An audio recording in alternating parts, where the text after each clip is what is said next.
Okay, Dr. Durden was online, but she's not currently here. Member Haley? Here. Member Meyerson? Here. Member Overton is not present. Member Palmer is not present. Member Sanchez? Present. Member Dr. Shepard? Present. And Member Vaughn is not present. You have quorum. Thank you. All right. Well, welcome to this K-3 Literacy Subcommittee meeting. This meeting will focus on school and district leadership and the role of leaders in improving student outcomes in literacy. We will begin this meeting with a school and district spotlight.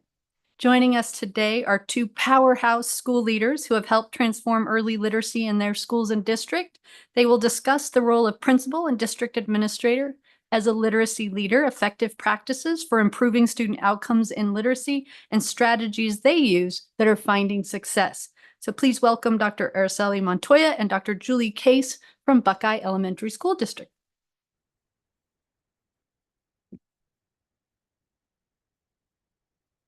Oh, there we go. Good morning. Thank you so much for having us. It's a pleasure to be here.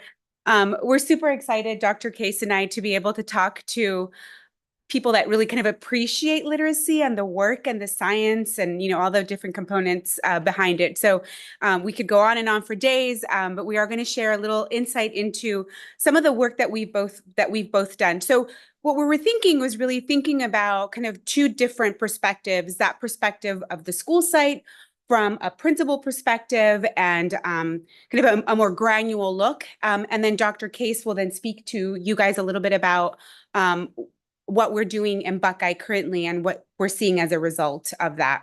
So before I begin, I think one of the challenges sometimes, there's a lot of challenges obviously with literacy, but in particular with early literacy, some of the challenges lie in the fact that a lot of administrators, a lot of school administrators typically don't come from a primary perspective.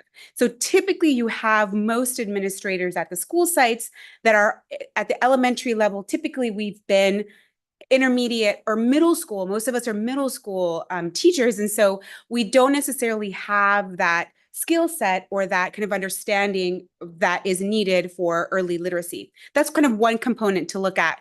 The other piece that we're really challenged with is, especially if we're in a school that is in deep school improvement, typically what happens is that we're so focused on those high stakes AASA assessments that we tend to kind of lose that focus for the work that needs to be done in early literacy, because there's so much focus, right, on looking at the school report card, the movement that we have for kids when it comes to those high stakes assessments, that we tend to not think about what systematic approaches we need to early literacy. So just be thinking about those as you guys are really thinking about practice and ideally policy and what that might look like at the school sites. Be kind of thinking about that. In addition to that, what I also want to kind of set up Dr. Case when she speaks to kind of the work that we're doing at the district, we're really attempting to kind of mitigate those pieces, and she'll go into more detail with that. So I taught, these are our learning objectives, right? I already kind of spoke to those. The idea really is I'm going to be speaking to kind of instructional systematic changes that we made at Wildflower. And then Dr. Case will speak from kind of a district perspective, a more macro view of the work. Thank you. So I do want to orient, right? So when Sean called me and said, hey, we really want you to come out and present, I frantically started to look at like presentations, because I'm no longer at Wildflower. I'm no longer in Avondale.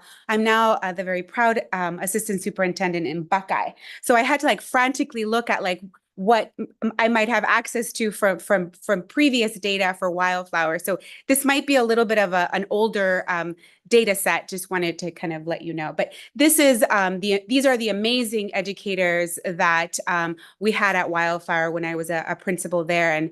And we were super proud because when I first got to Wildflower, we were considered an underperforming school at the time. And we eventually, after 8 years, did receive several awards, and we did become the first A school in the district. And it is now and it has now been an A school, I believe, based on what I heard, that they are now five consecutive years of being an A-rated school. In addition to the fact that they were also they went through the A+, and so now they're an A++ school. So that systematic work that we did really cemented, and they've continued on this incredible journey.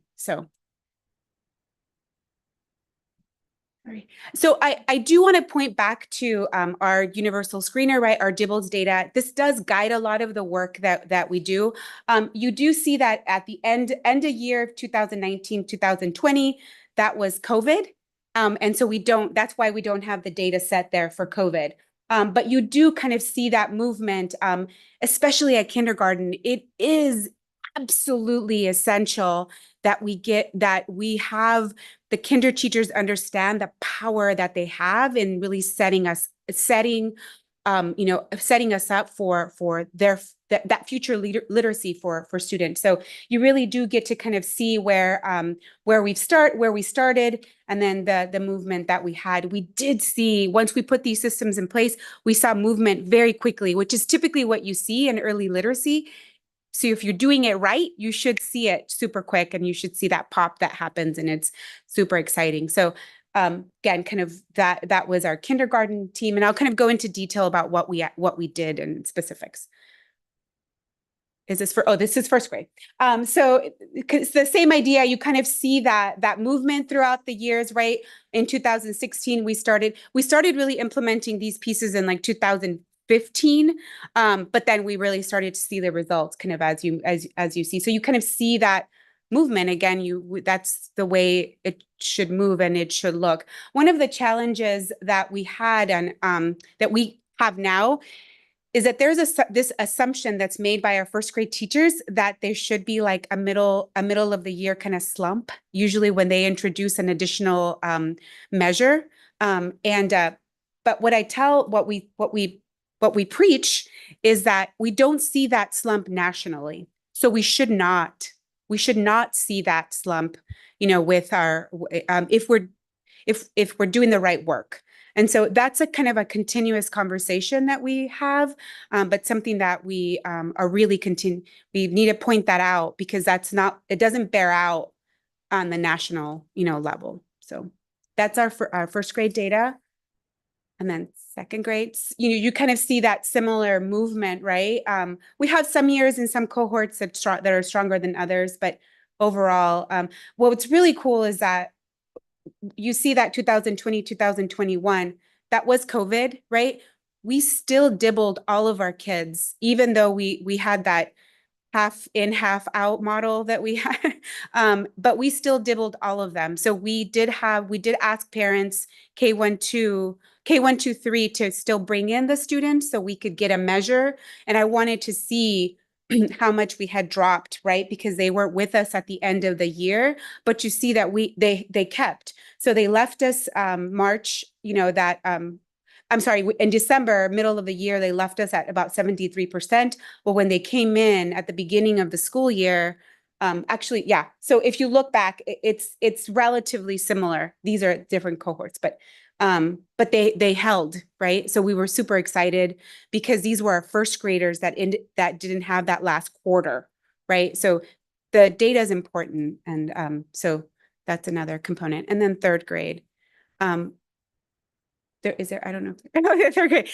So this is really where it really bears out. So one of the great things is that during this time, I'm not even sure when, I know Terry and Sean came out and wanted to have a conversation with us about like what we were doing with literacy, because they had seen some movement in early literacy and they had seen the results also on AASA.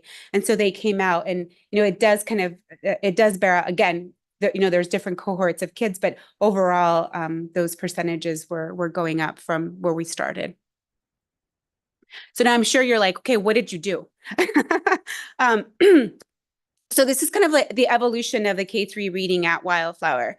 The first thing that we really did is look at the literacy block structure. So when are we teaching phonics? When are we doing phonemic awareness? We became very, very granular and very prescriptive about how many minutes you would spend on each of the different components and when you are going to be teaching that as a teacher.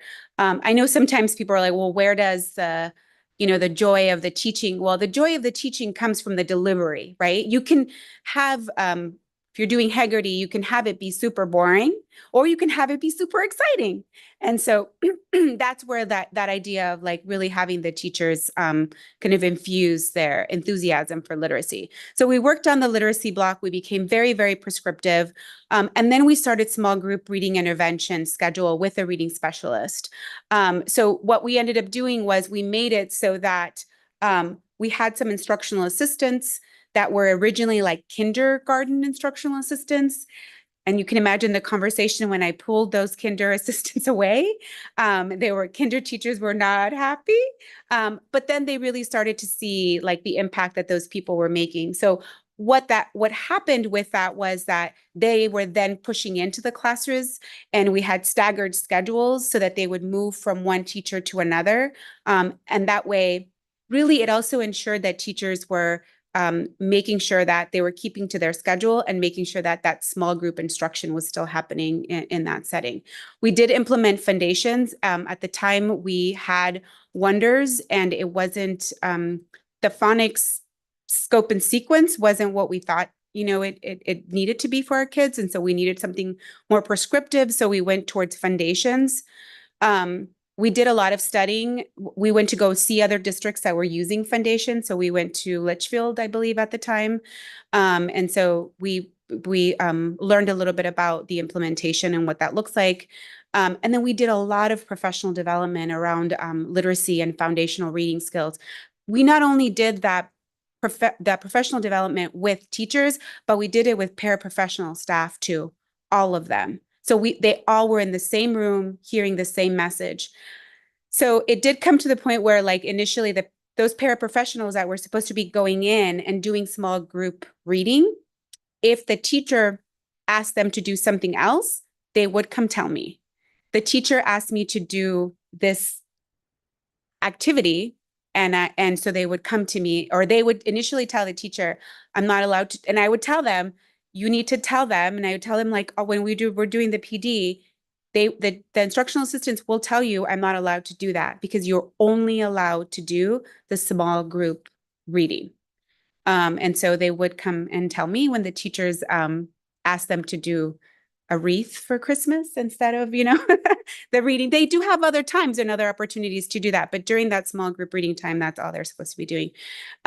There was an increased amount of text. So we got to the point where we were even monitoring on their lesson plans how many pieces of text kids will be exposed to on a daily basis. So how many books are they going to be exposed to? How many passages are they going to be exposed to? We got that prescriptive, that we also started to look at how many different passages were kids, engaging in. We also then moved towards, and that's not reflected here, but taking a more kind of thematic approach and that idea of building knowledge. And so we added that too. So when we were thinking about, we were using an anthology, right? If we were using Wonders and the theme was community helpers, then the idea was that whatever we would attempt to, as much as we could, the books that they were reading or the passages that they were exposed to connected back to that idea or that theme, right? And that proved to be really helpful for us.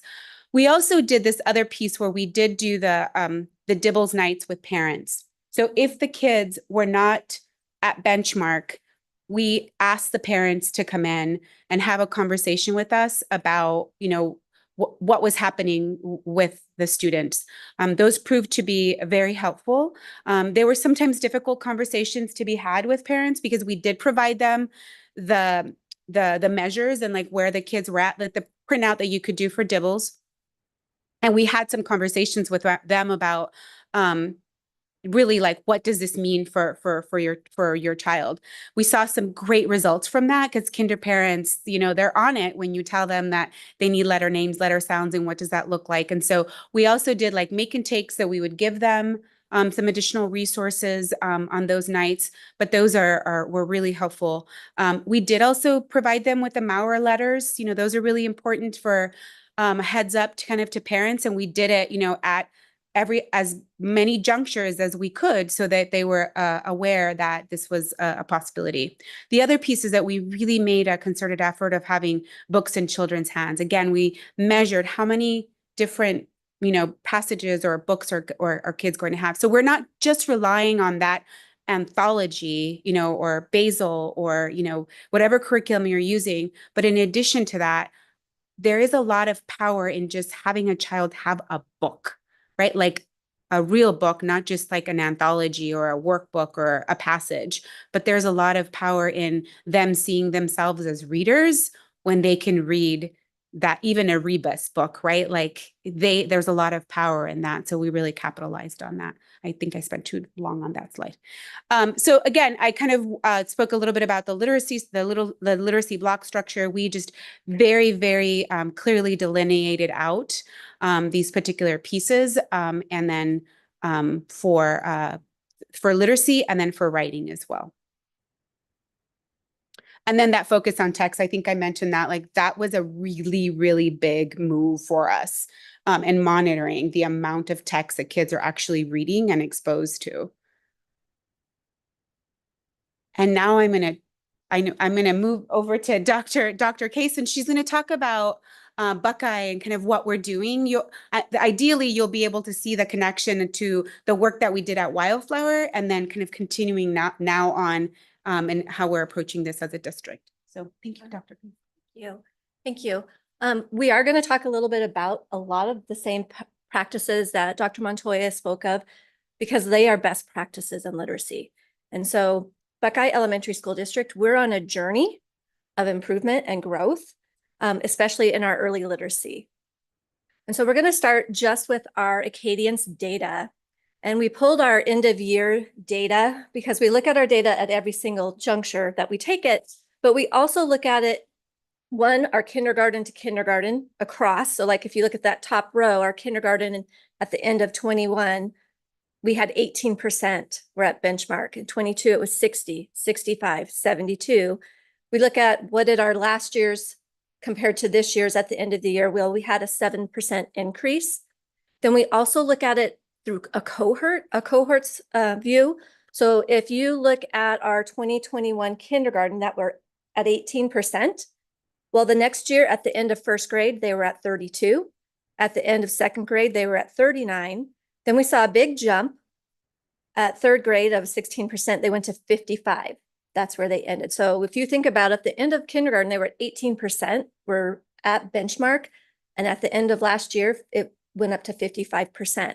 So we're tracking it across and through the cohort. If you look at that column for growth, you can see that we have growth of from year to year. But then we also look at the cohort. And so at the end where it says cohort growth, you see we have a little asterisk. What we looked at was our first grade and our second grade are not growing. So the 16%, we saw at the end of kindergarten, we had 65% were where they needed to be. But at the end of first grade, that had dropped to 49%. So that is like an area of risk for us as a district. It's part of our focus for this year. I'm looking at those first and second grade groups. One of the things that we did look at, when we look at our state assessment data, we can look at how the state is doing on an average. But with our early literacy, each district gets to choose the assessment. And so we don't necessarily have a state average for Acadience. We know some people are doing Ames Web, some people are doing Acadience, some do Dibble's 8th edition.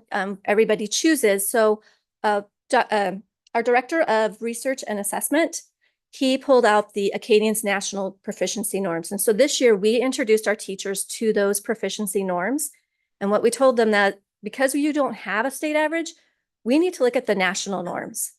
And your goal needs to be we are at least at those national norms or beyond. And so we do have some celebrations. What we looked at was a whole overall. Our overall is across the bottom, that we did have a 5% increase, and we've kind of had that increase each year. Our big celebration was our kindergarten team, and that was, they had 72% of their students at or above benchmark, which they met the national norm. It was a huge celebration. I know that when we first started, or I first started in the district, they said, oh, no, they grow about 10% or 30%. And I've only been there a couple of years, but this year I told them, no, from beginning to the middle, a kindergartner should grow 40 to 50%. That would be the norm. They're not going to grow a little bit like other grade levels. They grow a lot. And what they come in with is what they come in with, but where they're going, we have control of that. And so we really, really encourage them to look at that. And we had several teachers step up to that challenge. So you can see at the next little bullet underneath that highlighted celebration, we had 5 schools, Inca, JSM, Mariano, Sundance, and West Park, were all at or above the national norm. And then we have 26 teachers, and we had 14 teachers that were at or above 72% for their class. And then I did highlight, like, there were 5 of them that they were between 80 and 89, and we had 6 teachers between 90 and 96%.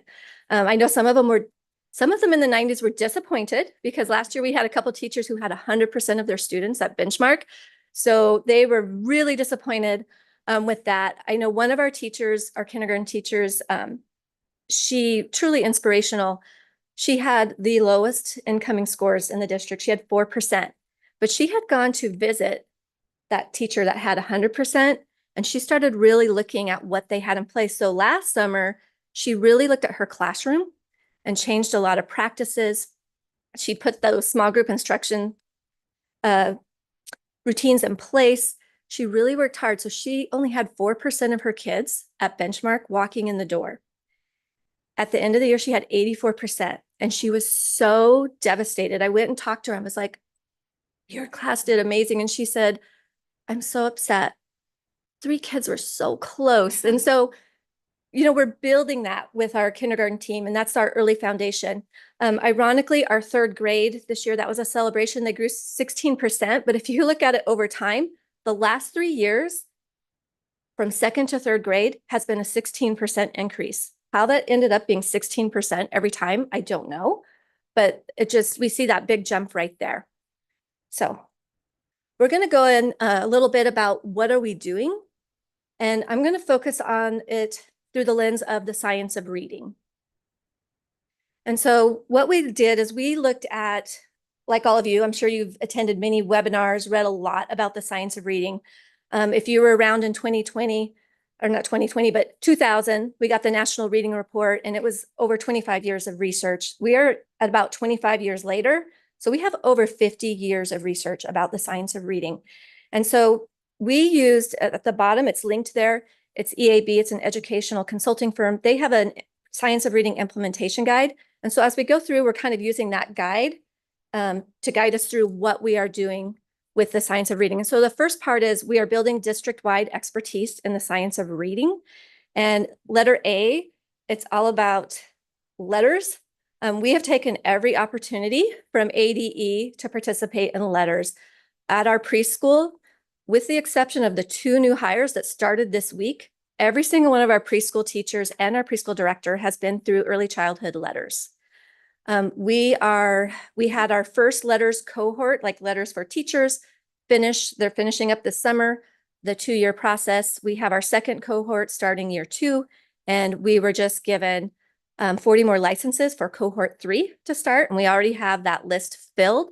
And then I happened to be at the right place at the right time because we have a new administrator who was looking for letters for administrators. And I happened to be at a meeting and that those were available. And so we have 8 schools and we have 10 school administrators that have signed up to do letters for administrators this year.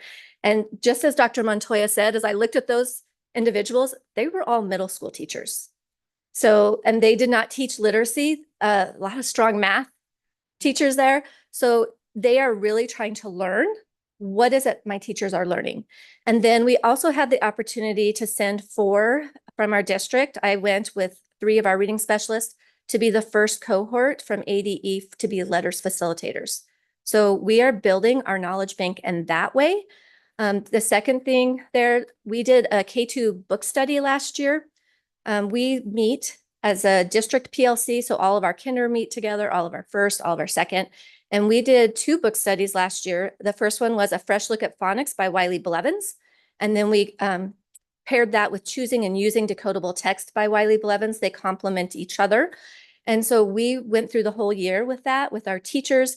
And when we're going through the book study, we are reading, we are reflecting, and we are connecting and applying. And so as we went through that, we were really reading and building the knowledge, but connecting it to what we do in our classrooms, what we expect.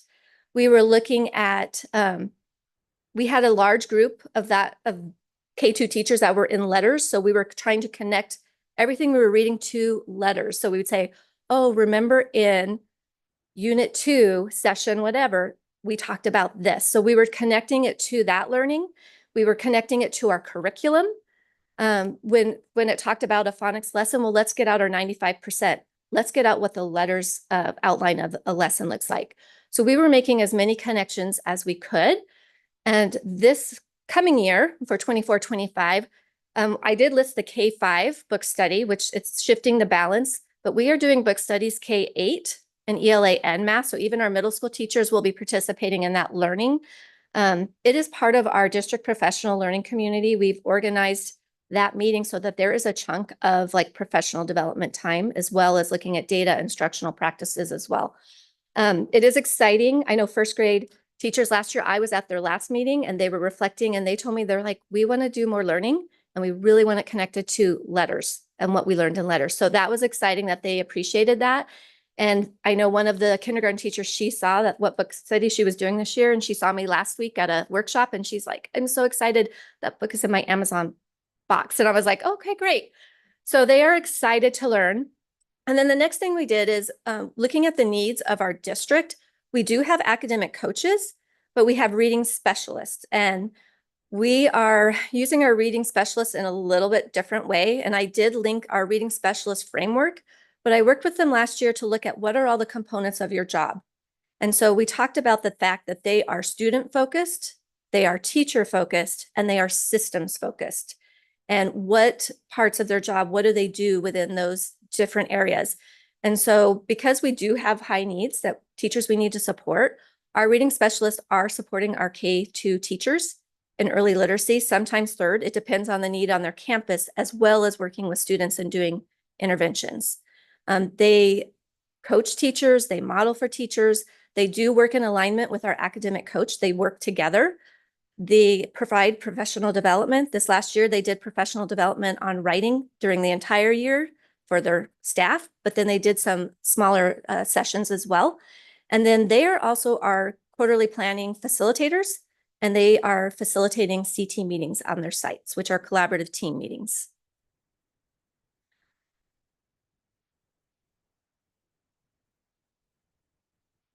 We'll do one more. There we go. So the next one is we are cultivating principal advocates to lead reading reform. And so there's a little clip there of our different documents that we use for data dialogue, but we are really looking at our data deep, and we go through a process where we're analyzing our data. They are creating action plans, and then the expectation, we do that at the district office, but then they go back and they do that process on their own site. So our processes at the district, we are trying to be a model that they can just go right back out to their site and replicate that. We did, letter B is our early literacy action plan. With Mauer, they always have a early literacy action plan. But what we saw this year is we saw a dip in our middle of the year data across the board at every campus. And so we really kind of went into high alert. I'm not sure what you want to call it, but we really went out when we looked at that data. I met with all of our reading specialists, and we had gone out as a team and we talked about what did you see when you were doing that? What were some big eye-opening things? And like high frequency words and sight words, they were like, our kids didn't know that. They could decode, but they didn't know some of these words. And so we talked, I told them, I said, their thought was to think about it coming back, but we actually I went out to every single school site and met with their leadership team. And we went through that early literacy action plans. That is the outline of the things that I told them, these are the things you must do. And then you can add to it. But to address your data, these are the things you need to do. And then at the bottom, they were to go ahead and write what their early literacy plan was and submit it to me. So before we could get it into our Mauer application. And so we are replicating that process. From that, we did see a lot of gains. Our reading specialist said, we do not want to be reactive anymore. We need to start our year like this. We need to be proactive. It isn't fun being reactive. And so this year, like, we've changed a lot of our processes starting up to follow that framework. You can see we're establishing a platform for ongoing principal collaboration. Every meeting that we meet about every 2 weeks. We have the opportunity for principals to collaborate. Even when they did their early literacy action plans, we had them all up and we had them rotating so they could see what everybody else was doing and they could add to their plan before they submitted. We have quarterly progress meetings. Our superintendent, Dr. Lanise, and our assistant superintendent, Dr. Montoya, they go out to every single school site and meet quarterly. They look at their school improvement plans and their goals and check in to see how they're doing. And then principals and reading specialists, they review progress with teachers. And one more. I'm sorry, I guess it's all going to go that way. The other thing is we provide explicit guidance for our implementation of evidence-based reading. And so we do have our reading block times allocated. So for K-5, our ELA block guidance is there. Teachers all have access to that. At the bottom of that document, we have ADE's recommendation for minutes so they can see where some of these came from. Within our ELA block, we also have a literacy center's guidance that we want them to follow. Within that, we're not just putting out games, like we expect them to have independent reading for their students, even at the kindergarten level, because we want books in hands, writing, word work, and then they can have a text station, but we tell them we don't want to see all of your students on technology, that we want to see maybe a small group. A lot of our kindergarten teachers, they don't even put their kids on the computer right away. We do have Imagine Learning for EL. So like I know when I walk through the rooms and see, I'm looking to see what are they all on, because I know if it's Imagine Learning, that might be part of their targeted minutes and I might see a higher group. So we really are looking at that. I put the use of sound walls and you can see it's italicized. Some of our letters participants have started putting up their sound walls and using that. It isn't a district focus right now. We're not there, but those who have that knowledge, they have started that process. And then we do have a look fors document. So in addition to our principals and our reading specialists and coaches walking through, we also go out through and walk through classrooms. That was one of the beauties of stepping out of the school site and leaving the school site and being at the district level, is that in our department, the expectation is 50% of your time should be in the school. And so I'm out in those classrooms a lot. And so they're used to seeing me. They're used to seeing Dr. Montoya as well. She's out there and we're walking through. And then we use that walkthrough data along with student data to identify our needs for professional development. And sometimes it's specific to a site. Sometimes we can see it to the whole district. But one of the things that usually when I go through, I used to tell them when I was coming and I quit telling them because I wanted to see what was really happening. And I did let the principals know I'm no longer going to tell you when I'm coming because you tell your teachers and then it looks beautiful. And I cannot figure out why the data looks like this and the classroom looks like that. So I'm just going to show up, and if I'll stop by your office, if you're available, you can walk with me. And if you're not, no worries. So I have a walkthrough document that I use and I go through that document. When I'm done, I go to the forms, the responses, and I clip that and I send it to their entire leadership team. So their principal, assistant principal, reading specialist, and academic coach all get the data. And I usually highlight, hey, these are some great things. Here's some opportunities for improvement. If you have any questions, please let me know. If you'd like me to support anyway, call me. And so I started sending those out.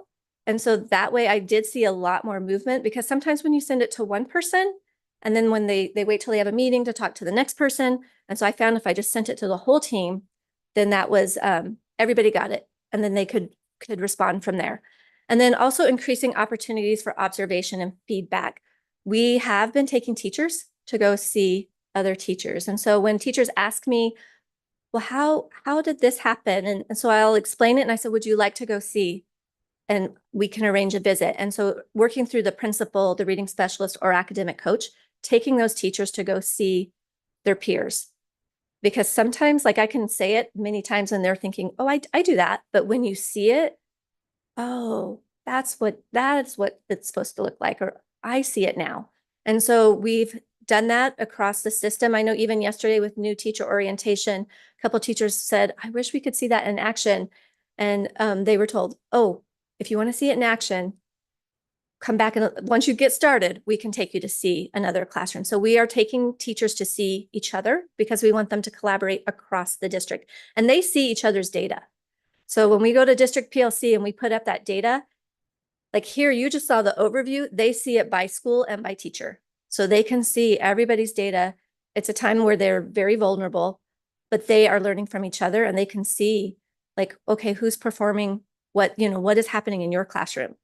And so we are doing that as well. And then just some additional early literacy supports for curriculum. We also found with our core program, it was not as strong with our phonemic awareness and phonics piece. So we added Heggerty and 95% core phonics.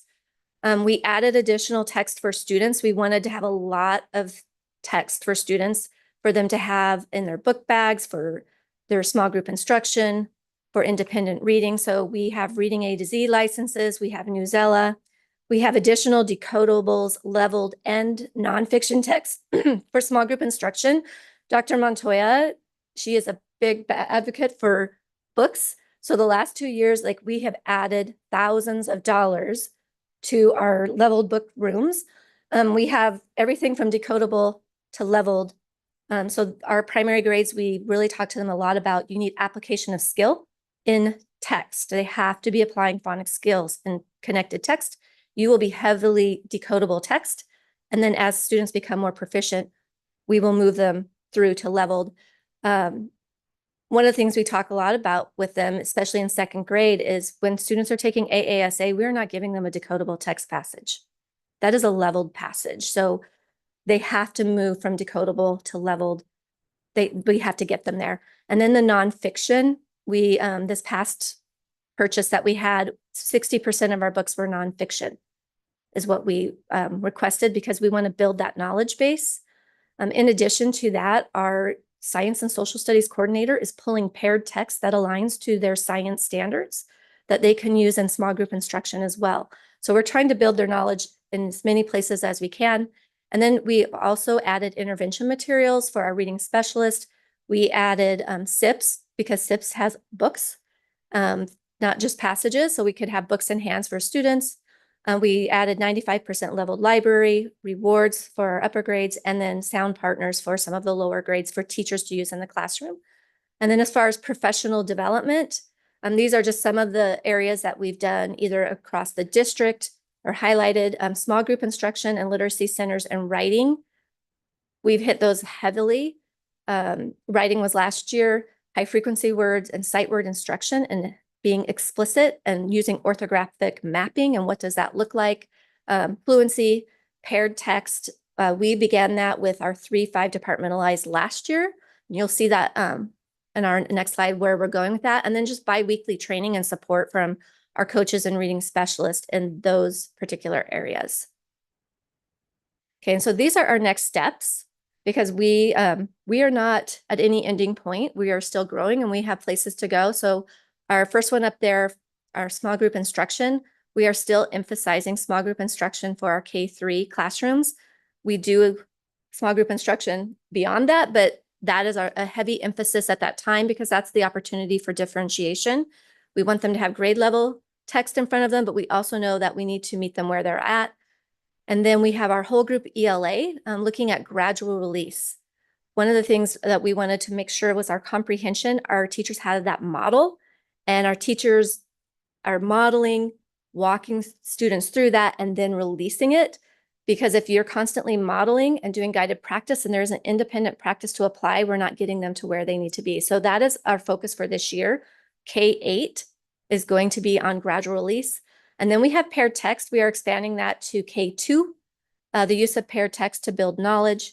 And then we're continuing to develop our prior year's goals. We have to make sure, like, just because we worked on it this year and it isn't our highest priority for the coming year, it doesn't go away. So students are actively engaged with grade level text on a daily basis. K-3 are implementing small group instruction and all the components of the center's guidance document. We want to make sure that they're not just playing games the whole time. We want kids in text and writing. And then K-8 utilizing our adopted curriculum for writing instruction. So that's kind of our next steps of where we are going. So questions? It's a lot. That's just literacy. And I only gave you the highlights. That isn't even everything. Well, kudos again, wonderful presentation. And I want to give the chance to members if anyone has any questions or comments for our presenters.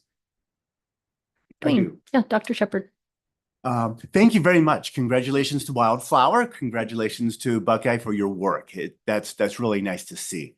One of the last things you said was paired text. How are you pairing the text? Are you using Phydrome Materials paired text, or is there something that's helping you in that? Well, there's a couple of different things that we are pulling. So what we're looking at, one, we're looking at our science and social studies curriculum and what are the standards for each grade level. And then we are looking through Newsella, and she's pulling from reading A to Z, and she's actually putting them into folders for teachers. But then we're also looking at our curriculum. And so when we go through our curriculum, if it's a fictional story, what paired text do we have that are nonfiction that can contribute to that? If it's nonfiction, it might be nonfiction to nonfiction. But our teachers, what we've gone through is we've looked at all of their core reading materials for paired text, because sometimes it's there. I did point that out to some of them. I'm like, oh, look, here's the paired text that goes with this. It's on my own section. So we're showing them where that is so that it's easily accessible. And then also identifying where within their block they would do that. So for example, our K-2, your paired text goes into your literacy centers or your small group instruction. And like we're telling 3-5, like this is where it goes. But as we go up, it's like, that's your warm up. Like instead of having kids do a worksheet or something, when they walk in, let's give them a piece of text and have them do some close reading and then discuss it as your opener. So we're giving those options as well. Thank you. Member Haley, did you have? And Just some basic questions. One, what did you all do to help encourage your teachers to participate in letters training? And then the follow-on question with that is, did they find it burdensome, or did they find it, once they were in it, were they glad they were part of it? Okay. Well, first of all, you have to know all of our teachers, they volunteered for it. They are not getting paid to go. It's a volunteer. I was very, very open on that account. I went through Letters Edition 2. I know if you've been around, you've done that one. I did that one twice. So I also went through Letters 3rd edition with them, so I could learn alongside them. But I really just put it out there of what it was and all the information that they would learn. And then we also put out the K-5 literacy endorsement information alongside of that, like, hey, this is coming and this is approved coursework that can meet your needs, and it is free to you. And so we really tried to highlight all of those things. And then as we went through with letters, I know I've been called the letters mom, but like I'm also our course manager. So I go through and I check everybody's progress and I send little emails like, hey, congratulations, you finished this session. Or, hey, like we're going to be having a Saturday session and we're going to be here and you're back here.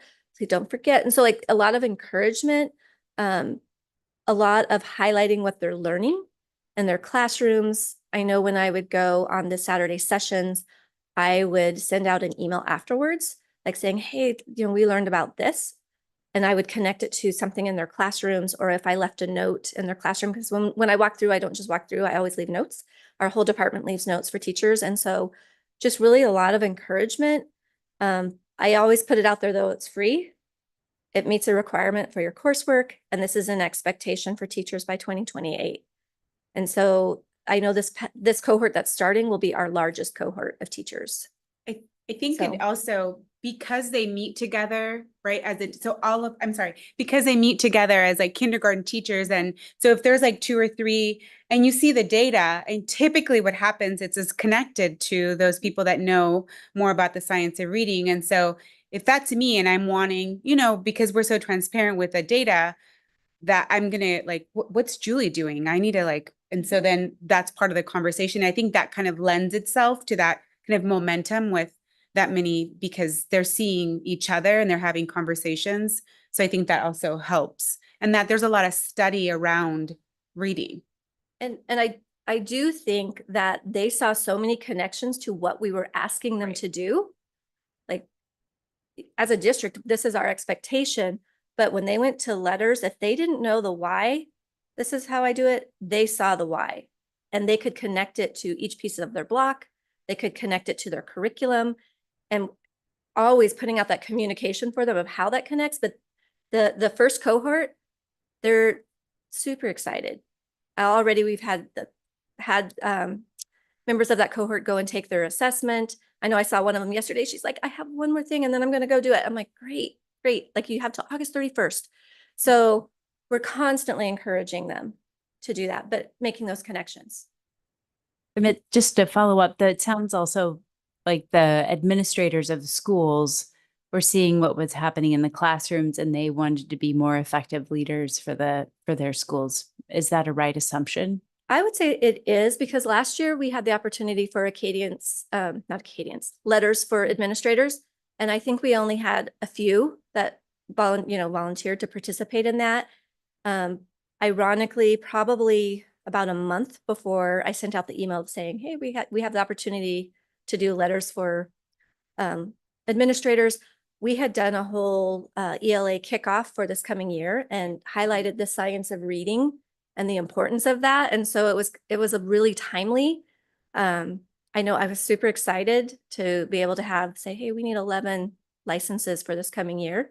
So I think that they're wanting to learn what their teachers are learning and to know what to expect to see in the classroom. And really how to help their teachers, because we are having conversations about the data with the superintendent. And so if you're not able to speak to what should my teachers be doing, then, there's some pressure there too for them. Yeah. I loved everything that I heard. So thank you and congratulations to the schools, the principals, and of course, you as district administration. It sounds wonderful. Clearly every area that you're hitting is very based in the research, and it's paying off for great dividends. I took some great notes and even appreciate hearing for myself things that maybe we could pick up in our district. But I don't have any questions. Everything was very well explained and I loved what I heard. I particularly liked about the administrator training, because I do think that's another part. If you're going to provide the support to the teachers, it's not just enough that they understand it and they take advantage of the training. And we use a very similar model. Once they see the benefit and they're seeing how it benefits the student performance of their peers, people volunteer to engage in it. But I think the administrator part is critical to provide that support and to be able to help them continue with the implementation and move forward with district goals. So thank you and congratulations. And I did want to point out, like, the department that I work in, it's curriculum instruction and assessment. We're not an I got you. We support you and how can I help you? And so when they know that when we're coming in and we are helping them and we want them to be successful. And so it's a very different perspective for them. Member Buttles. Ladies, that was incredible. Thank you so much. I appreciate the work that you are putting in to help change the mindset, because I know a lot of times that's where they get stuck. As a primary teacher who was always like, come in here, let me tell you what I'm doing, let me show you why I'm doing this, because I need you to know why I'm doing what I'm doing. I'm not just playing. Like, there's big, important things behind what I'm doing. I very much appreciate that. I'm wondering how you are managing it from a cost and like a storage and logistics, like knowing that I have all the things that I want to do and all the things like how are you managing those pieces? And our classrooms aren't very big and we have certain allotted space. How are you making sure that teachers are feeling supported on that end of it?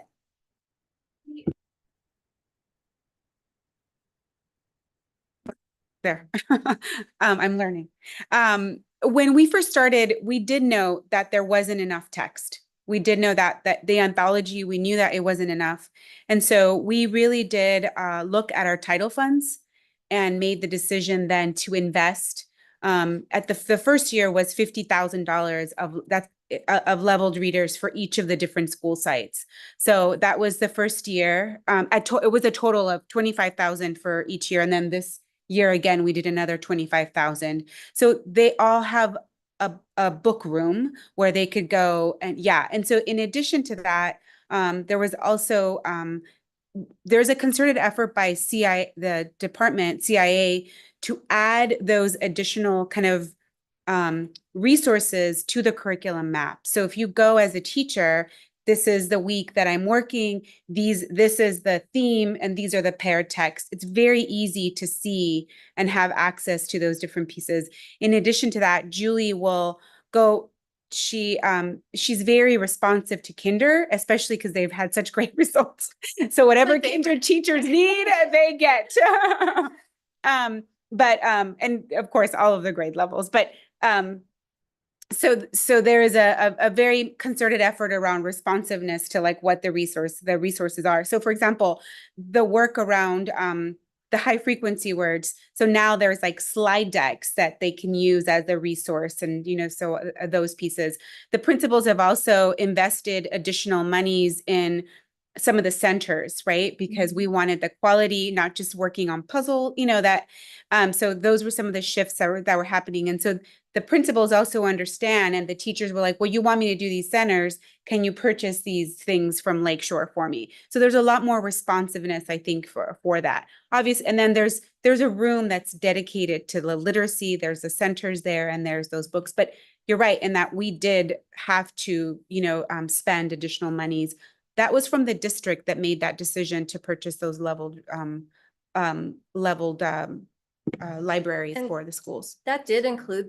That included the bookshelves for those Excellent. books to go on, Yes. plus the book boxes for us to And- organize them and all the bags that they went in and all the labels. And paying for the reading specialist Yes. to come in to have those things ready. So those are additional expenditures that we're really kind of thinking about. I'm not just giving you as a site leader, I'm not just giving you the $25,000, but the literacy specialist is looking at what does your collection need?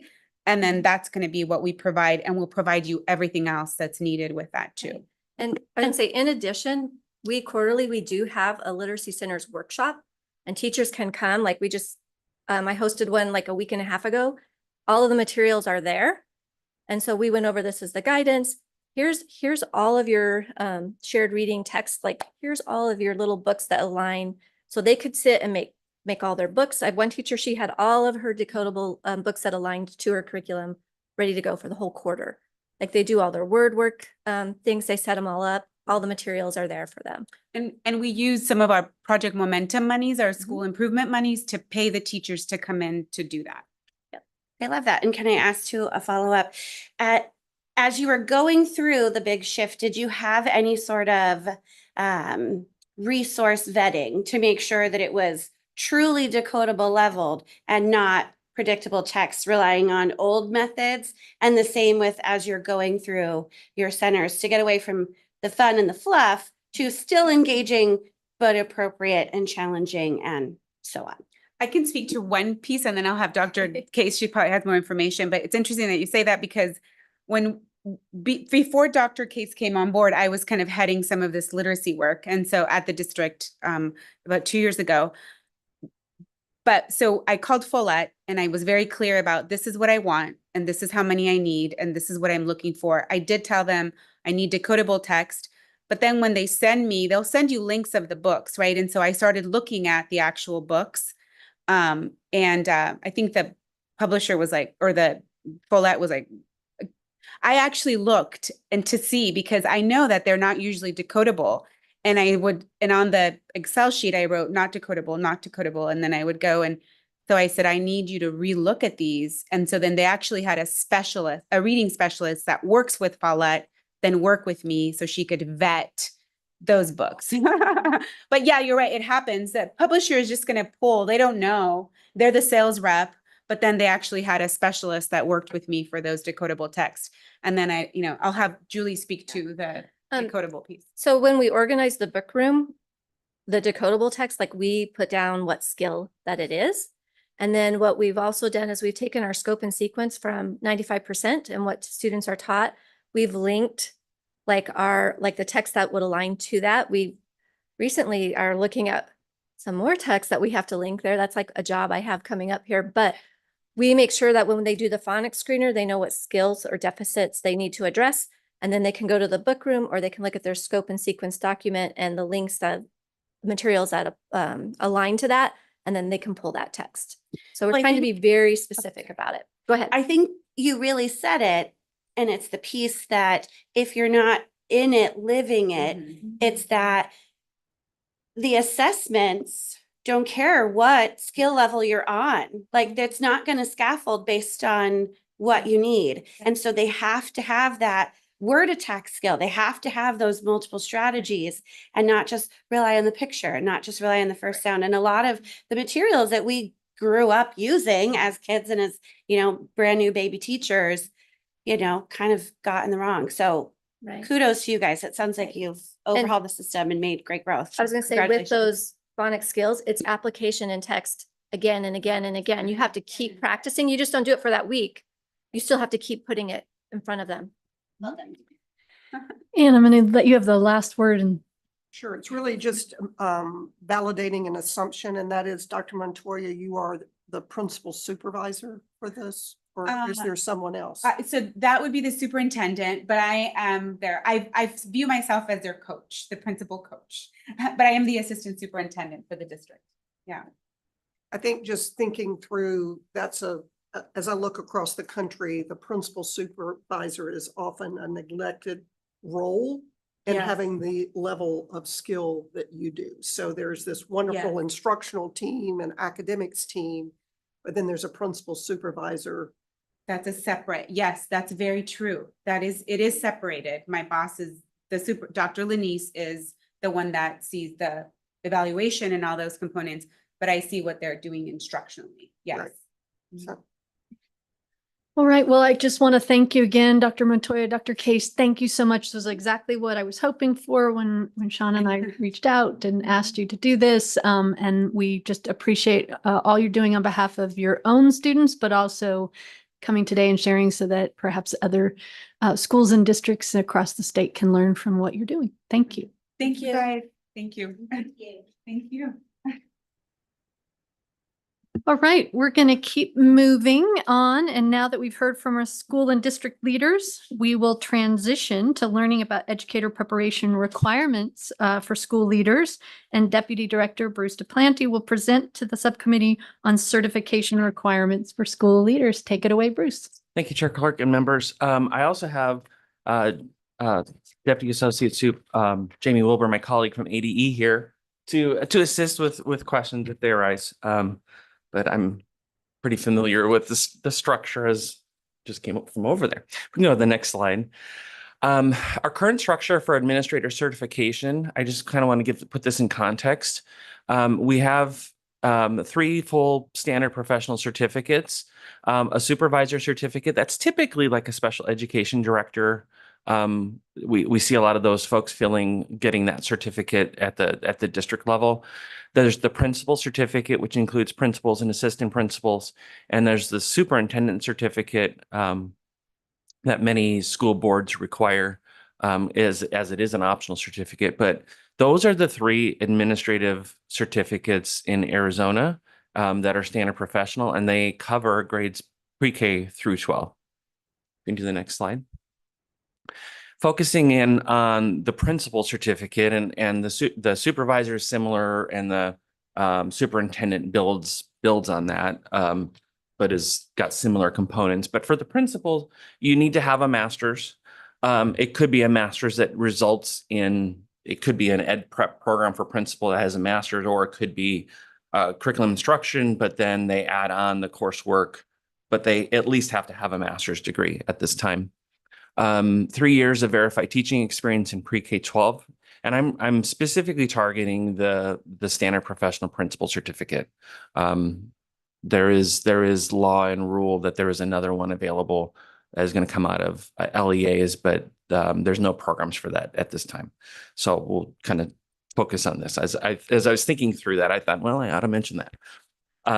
So for the principal, you have to have 3 years of verified teaching experience in pre-K through 12, and then you have to have 30 graduate semester hours. And so it could be a full-on just principal training program, or like I said, it could be kind of an education training program, and then 30 semesters hours of that speaks to educational administration. And those have to align to the administrative standards. And I kind of put that bullet in there. It's the PSEL standards, the professional standards for educational leaders. And then specifically the rule calls out 3 semester hours of school law and school finance. Otherwise, the rest of those semester hours are pretty much based in addressing the standards and the certification requirements. The principal candidate must also have a practicum, and then there's ways of kind of meeting that practicum in different ways. If they had some experience somehow else in administration, they can waive that. And then they have to sit for the principal exam, subtest 1 and subtest 2. There is a waiver for that if they somehow have 3 years of administrative experience. And then, of course, a fingerprints clearance card. I didn't want to leave that out. So we can dive into a little bit of that 30 graduate semester hours on the next slide. Again, just to kind of highlight, sorry, it'll be the next slide after this, but to highlight the programs that are currently approved. Principal training prep programs are on the left. And then again, they align the requirements, the ed prep programs. There's nothing in ed prep rule. It's ed prep rule is just kind of general. It's for teaching prep programs and administrative prep programs. But in this case, they need to align to the administrative standards, the PSEL standards, and align to certification requirements. And again, I just want to highlight that the current structure of our certification is that there is no specific principal certification for different levels. It's pre-K-12. Next slide. So as I kind of did a quick dive into a couple of the state universities and their prep programs and what their course guides, this is the type of coursework that we see. Typically, because it's a master's program, you get some level of basic research. We talk about the foundations of educational leadership or skills. Then we focus on instructional planning and leading that work. The supervision of instruction, how to evaluate teachers, usually that's kind of baked into that. There's the school law, there's the school finance. Usually we see something in these programs around publicity and politics or connecting with the community. Usually like critical issues in leadership. So between research and critical movements in leadership. There's the personnel course, even though the law course kind of weaves in and out through all of that. It's specifically around human resources. And then again, the principalship. So kind of that course, it's been a while since I lived through that course, but, kind of like that critical issues as well as, but focused in on that site level of being a principal. And then of course the internship. So a lot of these programs, when I dove into them, if it's the master's program, it's 36 semester hours. And this takes up the bulk of it. And there's little electives. Sometimes there's a couple choices, but there's a little wiggle room in there. And so I'm kind of setting up where I'm kind of going with the recommendations. Be the next slide.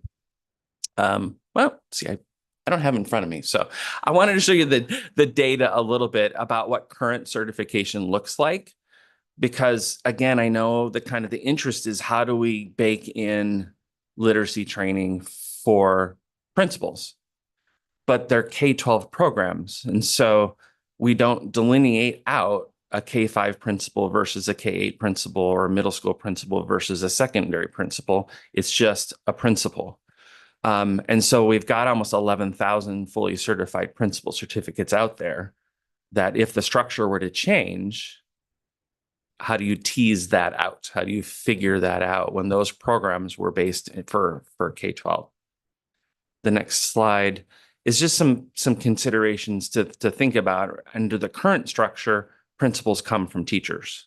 So I think, given enough time, if, I know we heard from our colleagues that just presented that a lot of those principals are coming from middle school folks. But if somebody does come from more of the K-5 side, eventually they'll have had the literacy training and hold that endorsement, and then they will become an administrator. But that's going to take some time to kind of flesh itself out. And then if a lot of administrators are coming from the middle school level, that endorsement is not required of them.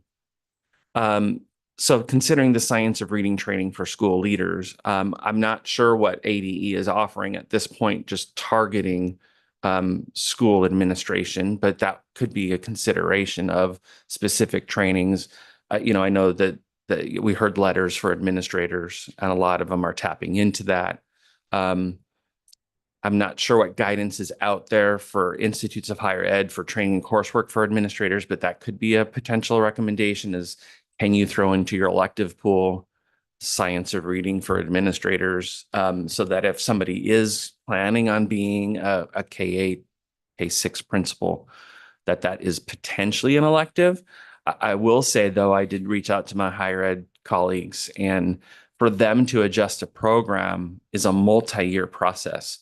For them to develop a course typically is developed and then has to go through a couple of years of approval and then to adjust. And then there's a lot of overhead and oversight into changing in a program. And that's not even just the approval of the ed prep. That's all their federal requirements and the type of thing.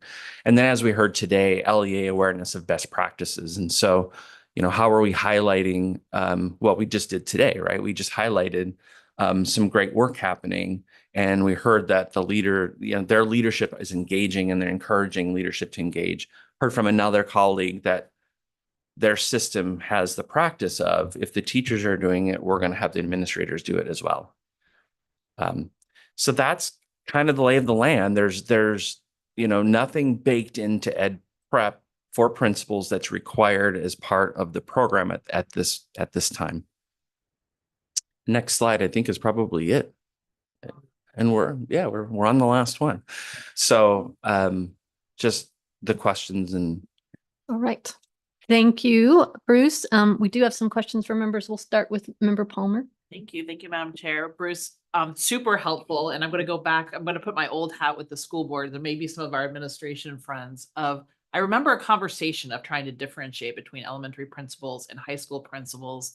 And the issue was then it also curtails some of the opportunities for administrators if there is a shift. And, it's been a while. So it's been since some time. Is that still the case? Is that still the conversation, or have we evolved from that point?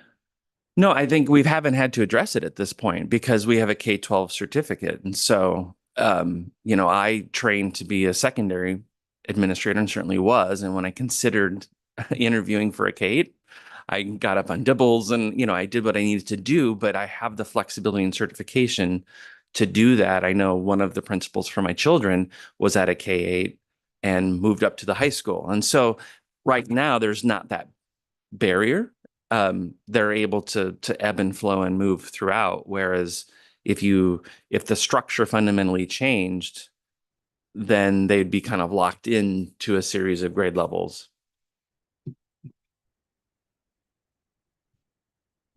Anyone else?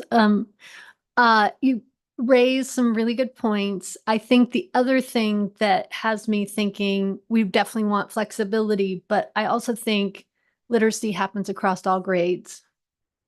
And we are primarily a K-8 school state. There are, so I think we need to, post-pandemic, think about literacy across the continuum more than just that happens in the the earliest grades. So I want to encourage our committee member to think about that along with me. I love the presentation and then your follow-up, Bruce, because it just shows like we have to understand the system, what others may already be offering so that we can then provide some recommendations that continue to give us that flexibility, but continue to build literacy leaders that we so desperately need. And it might not be through the avenues that we originally thought were the most, sensible or something. So you've given us a lot to think about. Yeah. If I could add one more thing, I didn't add it into the slide. So, and back me up if or correct me if I'm wrong. But reciprocity, right? So folks coming from other states. And so in my time from 2015 all the way through 2024, I don't recall seeing many principal certificates parsed out from other states by level. Still was a K-12. I did Google Massachusetts. They do parse out their principal certificates as well as have some endorsements. So there's, if as you're considering this, if there are recommendations, there may be ways to explore in our current structure of ways to address and implement what you're trying to do. So what you just said made me think about something. So principal certificates can still include the endorsements that they have as teachers, being like the reading specialist endorsement. Would that still stay on their principal certificate? I'm trying to think of what mine looks like. So Remember. that's an interesting question. Currently, there are no endorsements that sit and that the principal certificate can hold. So endorsements at this point, so our structure, just for good of the order, is a certificate that has an ed prep or some sort of qualification training. So think of an elementary certificate, a secondary certificate. That's the container, right? That allows you to work with a group. Special education allows you to work with special education students. It defines a grade level. Elementary defines a grade level, and the group is general education. A principal certificate is kind of defines that you can do that. On the teaching certificates, you can add approved content areas. We call those approved areas, and you can add endorsements. And endorsements have different flavors, but can add a content area and expand the grade level, or like the SEI endorsement or the literacy endorsement can show specialization of training. And so, but right now, rule only calls out teaching certificates to hold endorsements because all the endorsements are currently designed to sit just on teaching. So if the endorsement idea, and some states have endorsement for leadership certificates, that would have to be crafted anew. And I think would be most appropriate as well. The literacy endorsement for teachers requires the 2 semester hours 2 classes, 6 semester hours, 3 and 3, and also the Foundations of Reading exam. But then also per statute has a lot of ways that educators can waive those requirements based on their student data. And so that wouldn't necessarily plug in and fit on a principal certificate. Member Haley? That's so great. And thanks for adding that, because I wanted to ask Anne, from looking at model states around the country, where states have really moved the needle. Yes, it's teacher instruction and being rooted in the science of reading, but are other states that are model states, are they also either having principal endorsements in literacy, or has there been a movement to add literacy training in their principal certificates? Several options. I was just getting ready to buzz in with my green light. A couple of states that I'm working with right now are contemplating a micro-credential in the science of reading for administrators. And I can get back to Sean some of those states and specific information. The other thing that I've seen states do is for certificate renewal. They've included specific courses or professional learning that needs to happen a certain number of units I've seen states do that in like technology when there was a need to get up to speed. And so several states are now contemplating making that a requirement for recertification. So that creates an opportunity to say that's K-8 or K-12, whatever a state might want to do. So the endorsement, the micro-credential, and also recertification, which happens in most states in a 5-year cycle. Sometimes it's 6. What is yours? So a couple points. So currently our certification is every 12 years. And our renewal rule is 15 hours of professional development per year of the license. So if you have a 6-year certificate times 15 is like 90 hours. So when there's 12 years, it's going to be 180 hours. And so, we're a decade plus 2 years out for probably most principals at this point, for renewal. In some endorsement language that we currently have on the books, we do accept micro credentials. It kind of is its own can of worms and Wild West. But so if we were going to explore that route, there is an opportunity to take that, but still qualify for an endorsement, which can be in the license. Because currently we don't accept the myriad of places that offer micro credentials and put that on our license as an official.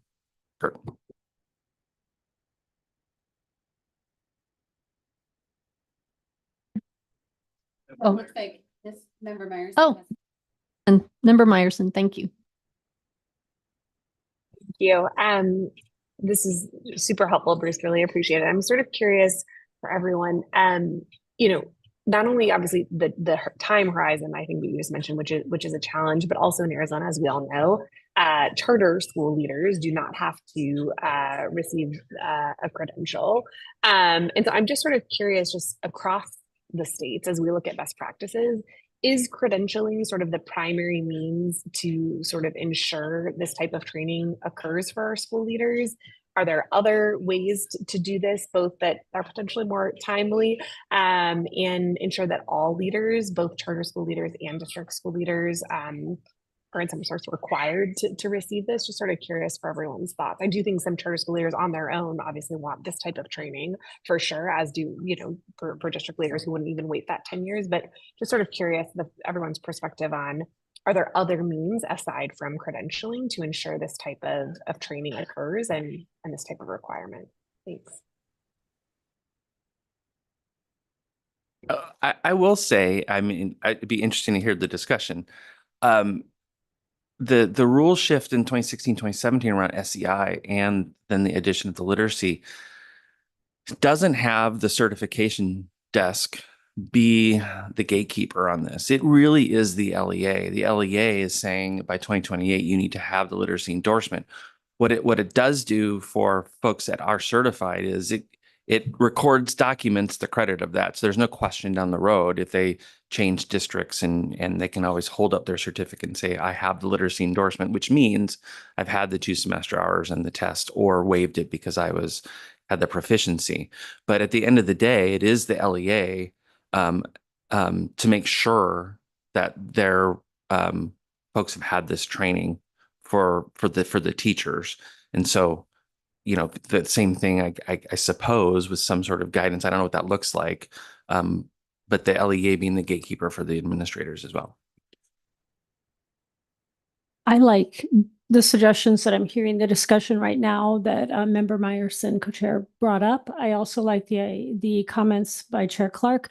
I do think that when I reflect upon our district, looking at the number of L's we have, looking at the special education needs of our students at the high school level, that having literacy requirements for all administrators, not just, well, you're an elementary principal or middle school, so if you're at the high school, you don't need that anymore. No, I think you do. And I think you need it. I would argue you need it more there, because if you don't have that background, then you really can't support those departments at your school. And there are still children, unfortunately, I think at all of our schools at the high school level that have literacy needs that we still need to support. Listening to the idea of the delays, that's where I think having some training requirements that would help people where they are now and help students where they are now versus a generation away would probably be the most expedient way to do this. And it would help the students that are sitting in our classrooms at all levels, K-12, right now. So that would be my thoughts. Yes, Member Shepherd. So my perspective on this is I'm a fan of a big supporter of local control. I think there's some responsibility upon the LEA, and I'm speaking as the LEA, that when I hire principals, principals have to have some type of knowledge, especially if you're going to the elementary principalship, that either maybe you are a teacher that taught primary grades or something, now that we have the literacy endorsement, teachers coming up through the ranks will have these literacy endorsements. Those will be great as well. I get a little bit anxious when I start seeing things legislated or the state board stepping in and saying, okay, now we have to do this, because it takes away from, I need to learn this, to, okay, the state's requiring me to do this. And I think we have to weigh those two things, and where do we get our benefit from?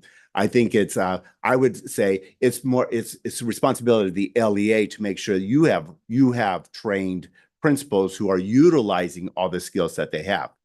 Now, I don't know if I'm allowed to make this conversation muddier. Can I go for it? Just a little bit. Because let's say this micro-credentialing, that's kind of interesting thinking. I kind of like that thinking in different ways. But I'm going to throw in there our DTD, our dyslexia training certificate, because we are so limited on who can be this DTD in our districts, and we forget about the principal. We're having this wonderful conversation about principals being the instructional leaders of our for reading and literacy, and that is really cool. But currently, our principals can't be the DTT on site. To me, that's an issue. The person who is most available to be the resource can't be the resource. So, anyways, I would put if we're going to go down this road, and I could support it, we need to package this all together. I don't think you made that muddier. I think you made a very good point. Will someone help remind me, there was some more flexibility added to who can be the dyslexia training designee? Do we have that at our fingertips? Or Tiana, do you have that? Yes, so previously it was any teacher who was working with those K-3 grades. And so this past year now, it is any teacher working with those K-3 grades, and an instructional or literacy coach could also be that DTD on site as well. Did I miss something? No. Okay. So something to consider. That any other comments, questions? Yeah. No. I'd also like to share some things that I've been thinking about as I'm listening at this conversation. It's a great conversation to have. Everyone brings up some really great points about what do we require versus what is possibly recommended, and what does that mean for the field, and the motivation behind, gaining more knowledge of the science of reading and literacy instruction, and all the things that research says we should be doing. I also know, just based off of experience, working through some of these requirements and guidelines, and seeing how, although it started off as a requirement for K-5 teachers to get this literacy endorsement, and having a slow start to our letters, professional development cohorts that we provide through the agency, how once those teachers have gone through that training and have shared with their colleagues all of the knowledge they've learned, it's now flipped the script, And now we see more teachers wanting to be involved and have that training. And there's a demand that we cannot keep up with at the agency.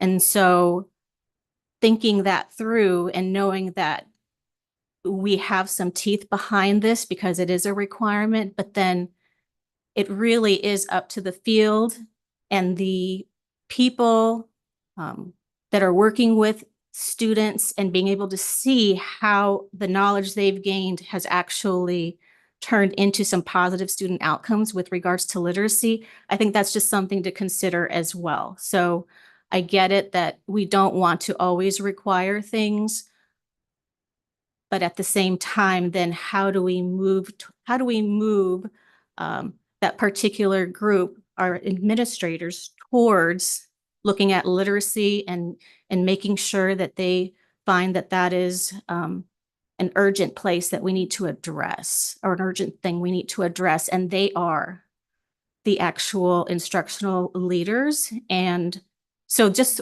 something to think about that I wanted to bring up with the committee. Member Sanchez, can you also speak to, or maybe if you don't have it, you could provide it later, but ADE has provided the ability for administrators to participate in letters training already with some of the limited funds that you've had, correct? And do you have sort of data on how many administrators have taken you up on that?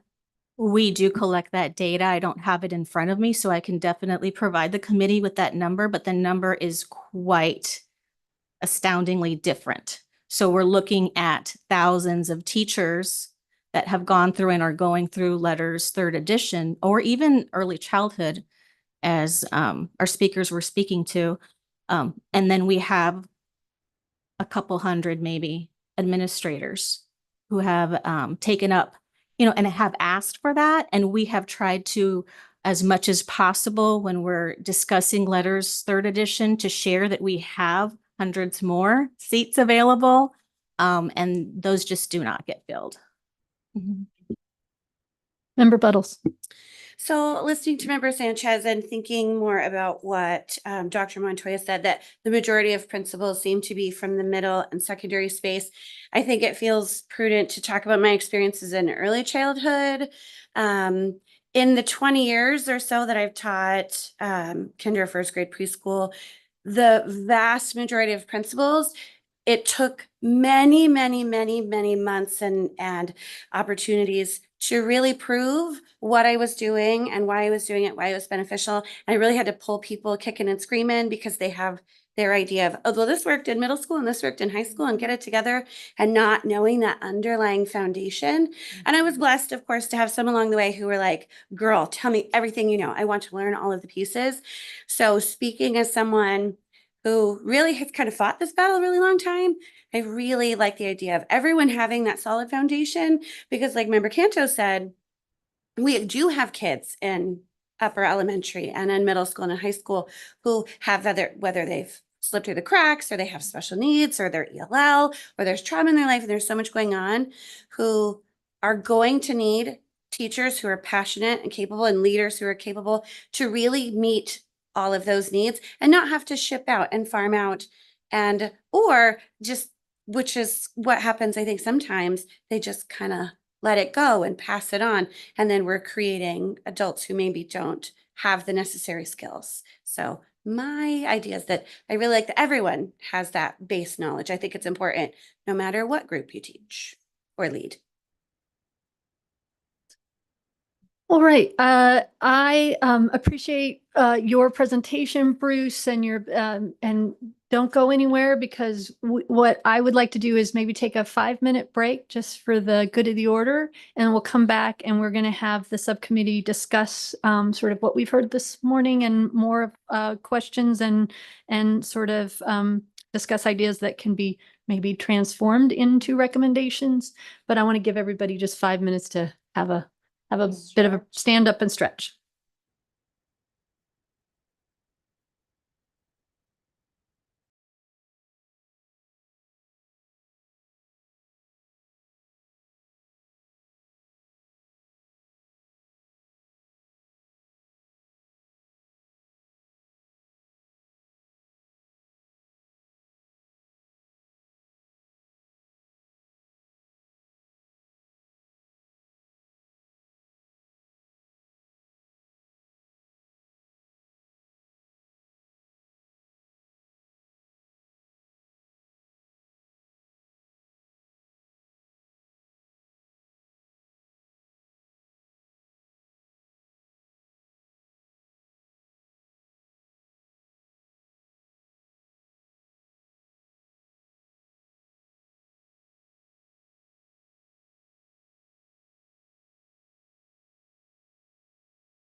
All right.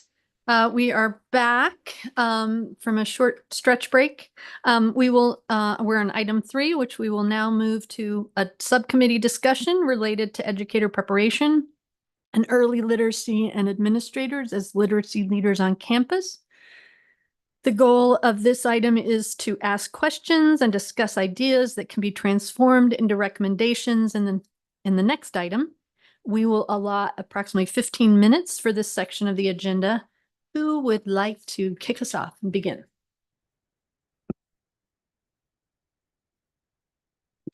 So I'm lucky enough to also not just live in the early childhood space as a kinder teacher. I also have the reading specialist endorsement.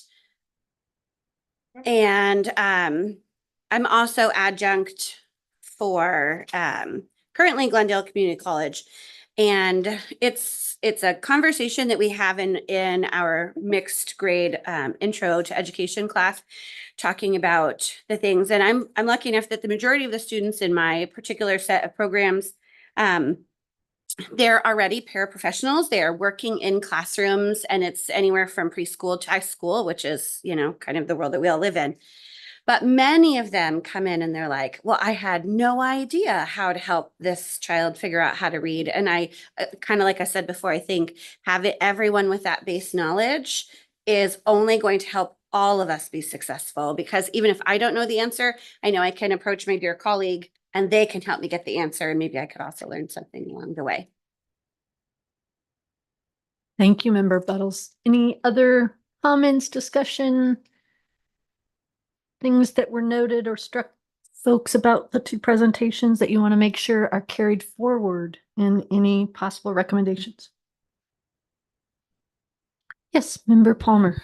Madam Chairwoman, I definitely think the administrator, and I thought your comments were very well taken about that. It really is a K-12 issue. Literacy is really, frankly, a lifelong item. So I think we need to include that. And I was a little bit quiet during that discussion just because I don't have an answer, but I think putting my political hat on from this last session, especially, and some of the pushback that we've received on some of this is too much on schools, we're this burden. I think we've dispelled, based on the presentation from last committee, this committee, that this is not a burden. That this is really a significant assistance to teachers, to administrators, to whatnot.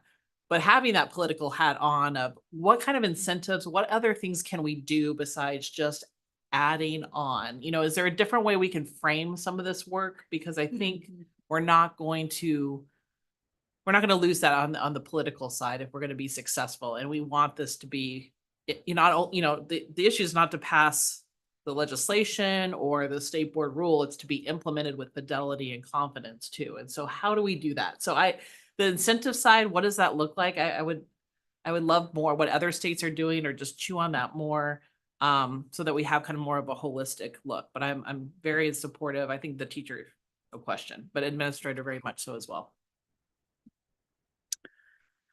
Thank you, Member Palmer. The other thing, what struck me, and Member Canto, you appreciated what the presenters shared today, and noted that you had learned some things. And I think it brings me back to not only what we may have to think about, kind of endorsement or micro-credentialing or whatever, but also just the guidance out to the field and the ability, how do we support the learning from each other? So that, because no one made them do what they did. They just saw it as what they needed to do to get the students where they needed to be. No one makes there's, and our previous presenters, and I know our excellent administrators on this committee also, when you know what works, you find a way to do it. And I think we need to maybe balance out guidance and best practice and just getting the word out of what works and what administrators can do to become literacy leaders, as much as we need to think about channels of encouraging them to have and supporting them through any endorsement or credentialing or things like that. So that was just something that struck me. Anyone else? And just adding on to the guidance and best practices and learning from each other, is that the turnover that we're having in the administrative space, very much so too, is that it needs to be continuous. Having the one set of trainings and then, okay, well, now we're done. That is not the case anymore. The turnover, I think what now, a superintendent's about 2.3 years is the average tenure. And so I think about that then with principals, teachers and whatnot. We need to remember that we're never done, that it's a constant item. Yeah, Anne. Just want to build on Member Palmer and Chair Clark's comments because in work that I've been doing with a number of states, initially around adoption of high quality literacy materials, I'm seeing a shift specifically in a state like Massachusetts that I'm working with that's thinking about this notion of implementation and the role of the state agency in this notion of guidance, and really thinking about what guidance do they want to provide to districts, because they have districts that are very tiny with three schools and huge districts. And what is, the state role in this implementation guidance? So sort of shifting from the adoption to how do we make sure it's great if you've adopted a high quality curriculum, but unless the implementation goes well, we're not going to see outcomes change for kids. And so they're really looking at their various, what they're calling portals of entry.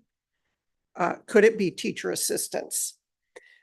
Could it be, obviously district office leaders, principal supervisors, APs, often a very neglected group of leaders that in many cases become your principals. So what could you do while they're in that AP role before they get to principal supervisor?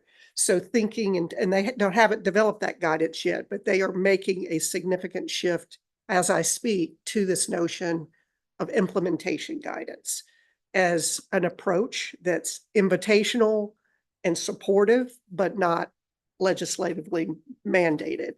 And so in the path forward work, we've also seen states in their year 2 and 3 start to think about this notion of implementation and guidance and support, making training available, to the degree that it can be funded, or at least helping people know you've got high quality curriculum. Now here's the high quality professional learning. And here's what we've identified as needed by these various roles that cascade throughout your district. So thinking about that as a potential place. Thank you, Anne. Member Meyerson, you had your hand up. Thank you, Member Clark. Curious, and Terry, this might be a question for you or Anne or anyone on the committee, but I'm curious. I have a friend who runs a school in Tennessee, and we were recently talking. He just had a huge bump in positively in his 3rd and 4th grade literacy scores, and we were talking a little bit about what he thinks, what he could attribute to why that was. And he attributed a lot of some of the recent state policies that have been put in place there. I'm just curious sort of what you're hearing, Terry, and others on. I know Tennessee has made a big push on science of reading and getting their literacy scores up. Is just sort of curious what you're hearing in the field. I think it was a universal screener. There's more asynchronous viewing of some of the science of reading workshops. Anyway, just sort of curious how Tennessee is sort of perceived nationwide in terms of what they're doing around literacy. I can share a little bit about what I know of that, and then Anne or others, if you have anything else to share. Julia, I think Tennessee modeled a lot of what they are attributing their progress, and their recent progress is built off of Mississippi's model and some of the things, again, other states demonstrating results that work. So a commitment to, a system of early literacy supports and screening and professional development, and then high impact tutoring is another piece of that. I think it hasn't quite been seen yet in their NAEP results, but it probably most likely will be this next iteration, I would guess. But again, they're not doing anything that's sort of so new or unique. It's just they're, like our presenter said today, getting focused, getting intentional, and making sure that they're doing what works at scale. And I think, Anne, would you sort of add anything to that? I've had a chance to do 2 state visits to Tennessee, very focused on literacy. And what I'm struck by is, again, the state's role in terms of systems and structures. And so visiting 2 very different districts based on size and scope of sheer numbers of students they're trying to impact, you see consistency of those processes and systems and that support across the state. And the state agency is very much in what I would describe as the air traffic control for supporting the literacy systems, and also has positions funded within the state agency to monitor and support. That's great to hear. Bruce, I'm not sure, I mean, and again, Terry and all, I'd be curious for your opinion on this. I do think sometimes if we continue always to sort of just talk about Mississippi, maybe folks are like, oh, well, it's just one state, or whatever that might be, but it seems like there are some exciting, places that we can highlight where this work is continuing. And it's not just this kind of isolated incident or the Mississippi miracle or kind of what they're calling it. It is like very clearly, like, again, to your point, Terry, like these aren't groundbreaking, like they're just doing the same things. And so I wonder, Bruce, if there's anything that we can do, even just as a state board, where we could do a little cross-checking of, great, like what is the same, what is similar? Oh, turns out it's all the same. we can start using some of the language to just say that this is working when we apply it in this consistent way, and we do so in a systems approach. And I think to the conversation earlier, that it does take the entire state to kind of come together around this set of practices. And so anyway, just sort of curious and hearing my friend sort of describe some of these things, like he was talking about the universal screener. Obviously, like we do that, but the fact that they required every single school to use it, he was reflecting on, like, I'm not sure he would have done that 3 years ago had the state not required them to do so, even though it is clearly a best practice. And so anyway, just curious, Bruce, if I'm not sure if that's a task that we could take on, of just a kind of cross check on policies that Tennessee has put in place versus what Mississippi has done, or I'm sure that's already been done out there. Maybe it's already out there, but I think it'd be interesting to be able to say it is more than just one state that we can model ourselves after. Yeah, Member Myerson and Chair Clark, members. Yeah, I'm filling in for Sean, and I think he has probably already engaged in a lot of this work in his former role, but I just did not want to bother Sean, so yes.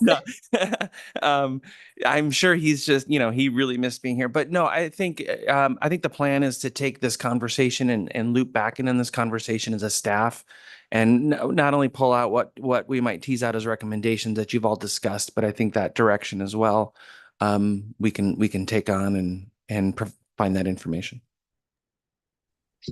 Yes, Member Shepherd. So we're having a great conversation. Did I miss, are any of the states, and are they changing their leaders, their principalship certificates? I think you said Massachusetts. Is that new for Massachusetts to have K-5, 6, 8, 9, 12? Is that new, or has that just been in place? That's just how they roll. Okay. Are any other, did Mississippi change? Did Tennessee change in there? Oh, I'm sorry. Is those states that have been a part of this adopt high quality materials are now shifting to the implementation and realizing that key pieces are missing in critical positions that either support or at the schoolhouse. Okay.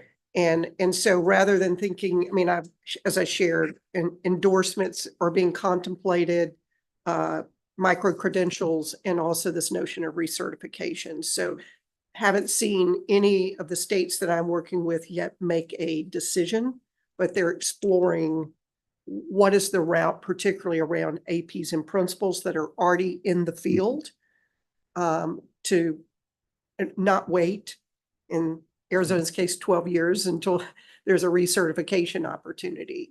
What can they do? And not necessarily wanting to legislate it at this point, but be invitational and opportunity focused, yet with some urgency. So as that changes, I'll certainly update. That's a nice phrase, invitational with urgency. I like that. As well as I'll remind you of Member Meyerson's comment around that per statute, charter schools don't have to follow certification requirements. So if we bake it into certification, you're missing that piece Sure. as well. And I know just from our own work with Read on Arizona, when we're in the field, we are hearing a lot from educators and teachers that sometimes when they go through getting their endorsement or getting the science of reading training, and their administrator doesn't have the full knowledge of that there is an issue there. And so again, I like the invitational with urgency too, and building awareness. And I think just like teachers, when they start to see their data move, when administrators start to see their data move, and they hear grassroots, sort of other administrators are going to reach out and say, how did you do that? Tell me more. What can I do? So we are going to end our allotted discussion time. Great discussion. Thank you, committee members. And we are going to move on to item 4.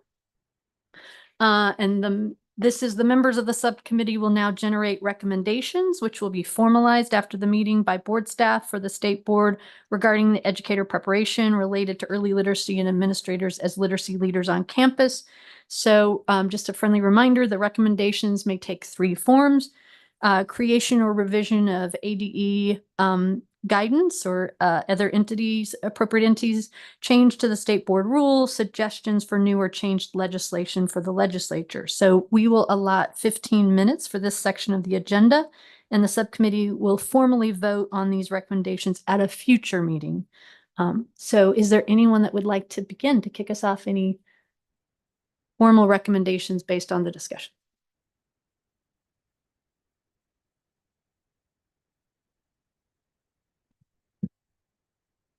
I had a general question. I know that we have talked at great length of guidance, a sense of urgency, recommendations and suggestions.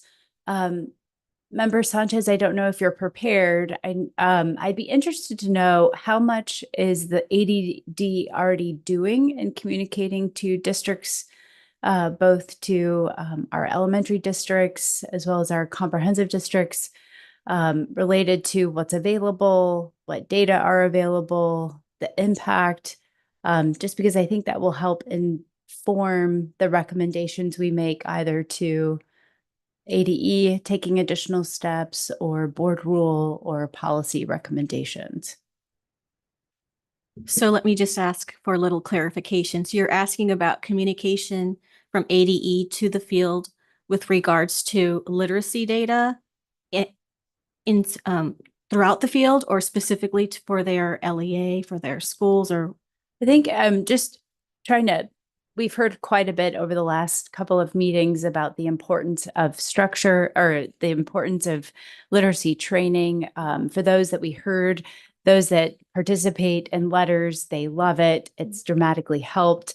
So I guess as we provide recommendations, whether to ADE or make recommendations to the state board on rulemaking or policy recommendations, I'm trying to understand what ADE is already doing, rather than like forcing you all to do more or making recommendations to you all to do something that you're already doing. I just would love to understand a little bit sure. what you're already doing so that we can either complement or support those endeavors, whether it's data, information about training, information about impact, information about guidance and best practices. I just would love to know a little bit more of what y'all are already doing. Absolutely. Thank you for clarifying that. So in general, and all of those pieces involved, we do communicate with the field monthly through our updates. So we have a listserv of just teachers, administrators, educators throughout the state. And we provide them with specific updates with regards to whether that be any policy type changes with Mauer, any type of professional development that we are providing upcoming, our office hours, not just for English language arts, but for Mauer as well, upcoming webinars, And then we also send out email blasts throughout the month to these listservs as well to communicate that information. We have a process for when a specific LEA requests individualized PD. And so we are also able to provide that to individual LEAs if they are asking for something that has to do with our early literacy. Maybe it's phonics or fluency, or maybe they're looking at literacy with their ELs, data analysis. There's a process for that, and they can also request that as well. So we have those in place.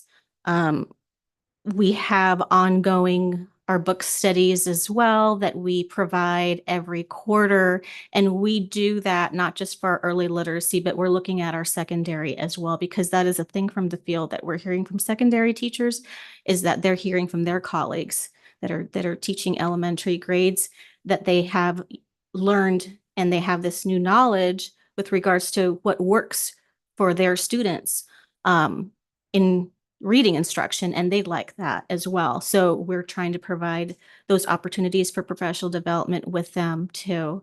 Our letters, we also have communication with everybody who's involved in letters, training letters for administrators. We reach out to LEAs with regards to here's the window is opened up. Let us know how many teachers you'd like. Let's get those cohorts together for you. Let's work with your district leadership in making sure that those are ready to go. So there's a lot of communication involved on a daily basis that we're doing with the field. So as I'm reading through some of our recommendations, I'm also thinking about that too, like, where else do we need to maybe fill in if there's a gap? Where would that be? And so on. So thank you for asking that question.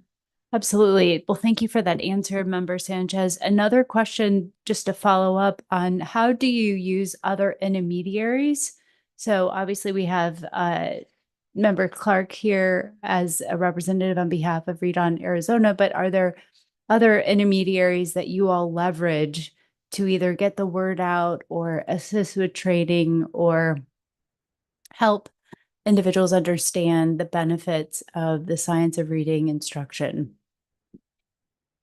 We don't really contract out in professional development.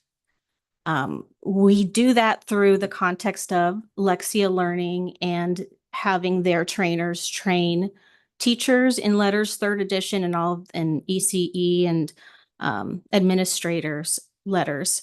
But when it comes to professional development, we as an agency handle all of that. So throughout the state. So just as recently as the last, I think it was the last 2 meetings ago, when I was presenting, I was out in the field. So we don't contract out professional development. We do that all in-house, and I know that other states may do that. And also when it comes to the RFI process or the vetting process, other states may contract out. We do that all internally. So those are all other things that we are doing in addition to the professional development that we provide. Member Palmer. Yeah, Madam Chairwoman, I wonder if, so recommendation of, and going off of what you had mentioned before, as well as Anne, about some kind of guidance. I don't know if that does come from the department or state board, guidance to administrators on best practices on how to support teachers in early literacy, and that one of the recommendations can be to have, you know, the training. And then hearing what you've said, Member Sanchez, and then this was, I don't know if they would agree, but you know, maybe this is a year with that the State Board of Education partners with the Superintendent's Association for a year of early literacy. And so that it's integrated within their elementary section, their secondary section, new schools, principals, superintendents training. And then it becomes peer-to-peer rather than feeling like a heavy-handed item. And I know I'm going against kind of what I said, that's ongoing, but just a year intensive. And then it becomes part of the vernacular, hopefully, that amplifies out in future years. Just to follow up on that, ASA this past year has absolutely stepped up to the plate. That's a great suggestion for that to become a partnership. They've done a nice job. And there's probably the other groups too out there that could do that. Yeah, Nice. I think that just again, a recommendation to explore the partnerships that can add to and enhance what ADE is able to provide. I do think just in my calculation, but Member Sanchez, you're going to get us the actual how many administrators have gone through your letters cohort opportunity, but you said it was a few hundred. That's probably 10, maybe 15% of administrators in the state. So there's your gap. Like we have a long way to go. And so we need an all hands on deck, not just to put the burden on the department or the state board, but how do we coordinate and collaborate all together to meet that, and get us a lot further on that gap. And that was my back of the napkin gap. So if you can help us identify what that real gap is, that would be great. So I think that is a recommendation that we can have the staff then put into more formalized language for us to consider in the future. I do think there were some recommendations in the earlier discussion of just exploring Member Meyerson about that cross-state analysis and some of the maybe the endorsement versus micro-credentialing challenges and issues and possible ways to mitigate that as we look at both what are some formal mechanisms to increase building literacy leadership, as well as best practice and guidance that we can build capacity in. Yeah. I was just reflecting on things that we've done in the past and thinking as I'm going through this list and trying to pull it together and the buckets that things fall in. And just, I love the idea of the coordination that was brought up. I think we're better together. It does take a village. And so rather than us all working and attacking it independently within our different various organizations or levels across the state, I think we've seen models for doing that before. When I've been doing this a number of decades. So when I think back to Reading First, that was a very coordinated effort that allowed for professional development. It allowed for data analysis. It allowed for best practice discussions. It brought us all together. So I think if we reflect upon models that have worked and did quite well, frankly, but some of us are maybe aged out of the system or close to it, that were participating in those things, those models were effective. And it was groups collaborating together. When I think about teacher evaluation and when we had those summits to bring ILT teams together, teachers, administrators at district and site levels together, that was another model where we all worked together. Instead, we're kind of fragmented right now, where maybe we have ASA doing their trainings, or we have OLS doing their thing, or special ed is doing their things, or we're having that leading change. I think if there were ways that we could kind of work together and leverage those funds collaboratively to address a number of the items that are on this list, that might be a way of going about attacking this that's easier and frankly more effective, perhaps, and lets us hit the ground faster with implementation than some of the statutory things, making changes legislatively or in code or things of that nature, and doesn't just put the burden on just ADE, but maybe there's a way we could pull together if we think of some of those models that I mentioned that were very effective in the past of attacking a number of the things that are in the topics that we're examining. Thank you. You all jumped to the recommendations. I just want to remind that we're just wrapping up the discussion on potential for the staff to come away with recommendations based on our presentations on educator prep and literacy leadership. So any last minute, Anne, did you have something to add? Last minute items on that before we move to the... Yeah, just Chair Clark and committee members would just urge you to be more specific in guidance as you contemplate it, or as the staff does around when we often just say school and district leaders. But I would invite you to think about an opportunity for more specificity about specific roles that this committee might think are critical to putting all the systems that you've talked about much of the morning. So as that starts to happen, it's not just district leaders, but it might be principal supervisors. I mean, Right. really getting clear about the critical roles that this committee wants to put on the radar, if you will, around a comprehensive implementation. Thank you, Anne. So I saw a lot of nodding of the head. So to the staff, I think that would be implied in as you kind of take this discussion and work out recommendations that be part of it. Thank you. Anything else? All right. We are wrapped up on item 4. Bruce and staff, anything else you need from us to be able to move forward with that? Okay. I just wanted to check. No, I don't believe so. And Sean's already captured the earlier conversations and some potential recommendations Right. and emailed them to us. So we'll also I would expect capture nothing less. we'll also capture the items you talked about on number 4 in the conversation. Thank you. All right, then we're going to move on to item 5.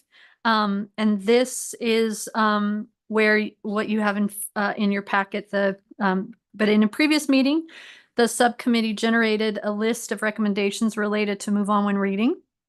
Board staff compiled those recommendations and sent them out to the subcommittee members for review. The recommendations have also been printed and each of you has a copy in front of you. So today the subcommittee will vote on each item individually, and we will begin with item A. The format for voting is I'm going to read each recommendation aloud, and then we'll ask for a motion to adopt. I just based on the conversation that kind of came up right now, if it is okay, I am going to add just a slight adjustment in the recommendations A through 5, which are related to guidance, to say ADE and other appropriate entities in collaboration with, because I sensed that the committee felt that that was sort of an important piece. So does that wording work for our purposes? All right. Okay. Madam Chair, I totally agree. I think maybe at some point it would be helpful for us, because what gets measured gets done, that we kind of articulate some of who those partners are so that we can be more actionable. Not right now, future wise. Okay. All right. So we will start with A1. The subcommittee recommends that ADE, in collaboration with other appropriate entities, provide state-level professional development resources and guidance for K-3 schools and teachers, detailing the effective selection and use of diagnostic assessments as part of the Move On When Reading Balanced Assessment System. So I'm going to ask if, do I have a motion to adopt recommendation A1 as read? So moved. Thank you, Member Shepherd. All right, any discussion? We will limit the discussion to just 3 comments if that's okay with everyone. Second, do you need a second? Oh, yeah, you probably need a second. It doesn't say that, but I can ask for a second. Okay. Do I need the second before we allow for comment? Sorry. Thank you. Member Canto is our second. Okay, now we are at discussion. Member Sanchez. Thank you. So I understand how this is extremely important. And I think that when we're looking at this, we also need to understand that at this point, there are a plethora of diagnostic assessments out there. And so when we do think about this, we want to make sure that we are considering that as well. So if we are asking for ADE or another appropriate entity to provide professional development on the use, then what that might look like would be, it might be that particular vendor that sells that product who would then be providing that professional development, because there are so many out there and we do not have a specific, like we have specific list for universal screeners. There is no specific list for diagnostics because there are so many. And so just keeping that in mind when we have this conversation and vote. Any other comments? Member Shepherd? Yeah, thank you, Chair Clark. And you'd be very proud of me because my note says differentiated for different roles. And so as I was thinking about the diagnostic things, I think there are different roles that people need to play when we look at diagnostic things. There are the teachers who look at it because that's very, very practical. They are in the trenches with those kids. But then there's also your coaches, and then there's your coordinators, your directors, and your associate soups and soups. So all those different levels who are looking at all these things all at the same time. And how does that come into play for either systemic change or confirming or affirming what you're doing in your district? Thank you, Member Shepherd. And any final comment? Because that was our second comment. We only are allowing 3. All right, doesn't look like it. So we are going to move to vote. All in favor on A1 is read. Aye. Aye. Any opposed? And Meyerson, are you? Okay, awesome. Oh, sorry. Right, and I think then that passes. All right, we're going to move on to A2. The subcommittee recommends that ADE and collaborative other appropriate entities provide state-level professional development resources and guidance illustrating how schools can effectively employ their dyslexia designees to positively impact teacher development and student learning. So I need a motion. So moved. Thank you, Member Buttles. I need a second. Second. Thank you, Member Canto. All right, any discussion? Member Sanchez. Right. I'd just like to clarify. So just looking at this particular recommendation, so we definitely provide professional development to all DDTs on a monthly basis. So I just want to make sure that we're very clear. So this would be adding on how to effectively employ DDTs. So when we're talking about professional development, it's not necessarily for the DDT. This recommends that we provide PD to whomever supervises the DDT on how to effectively employ them. Right? I just want to make sure I'm understanding this correctly.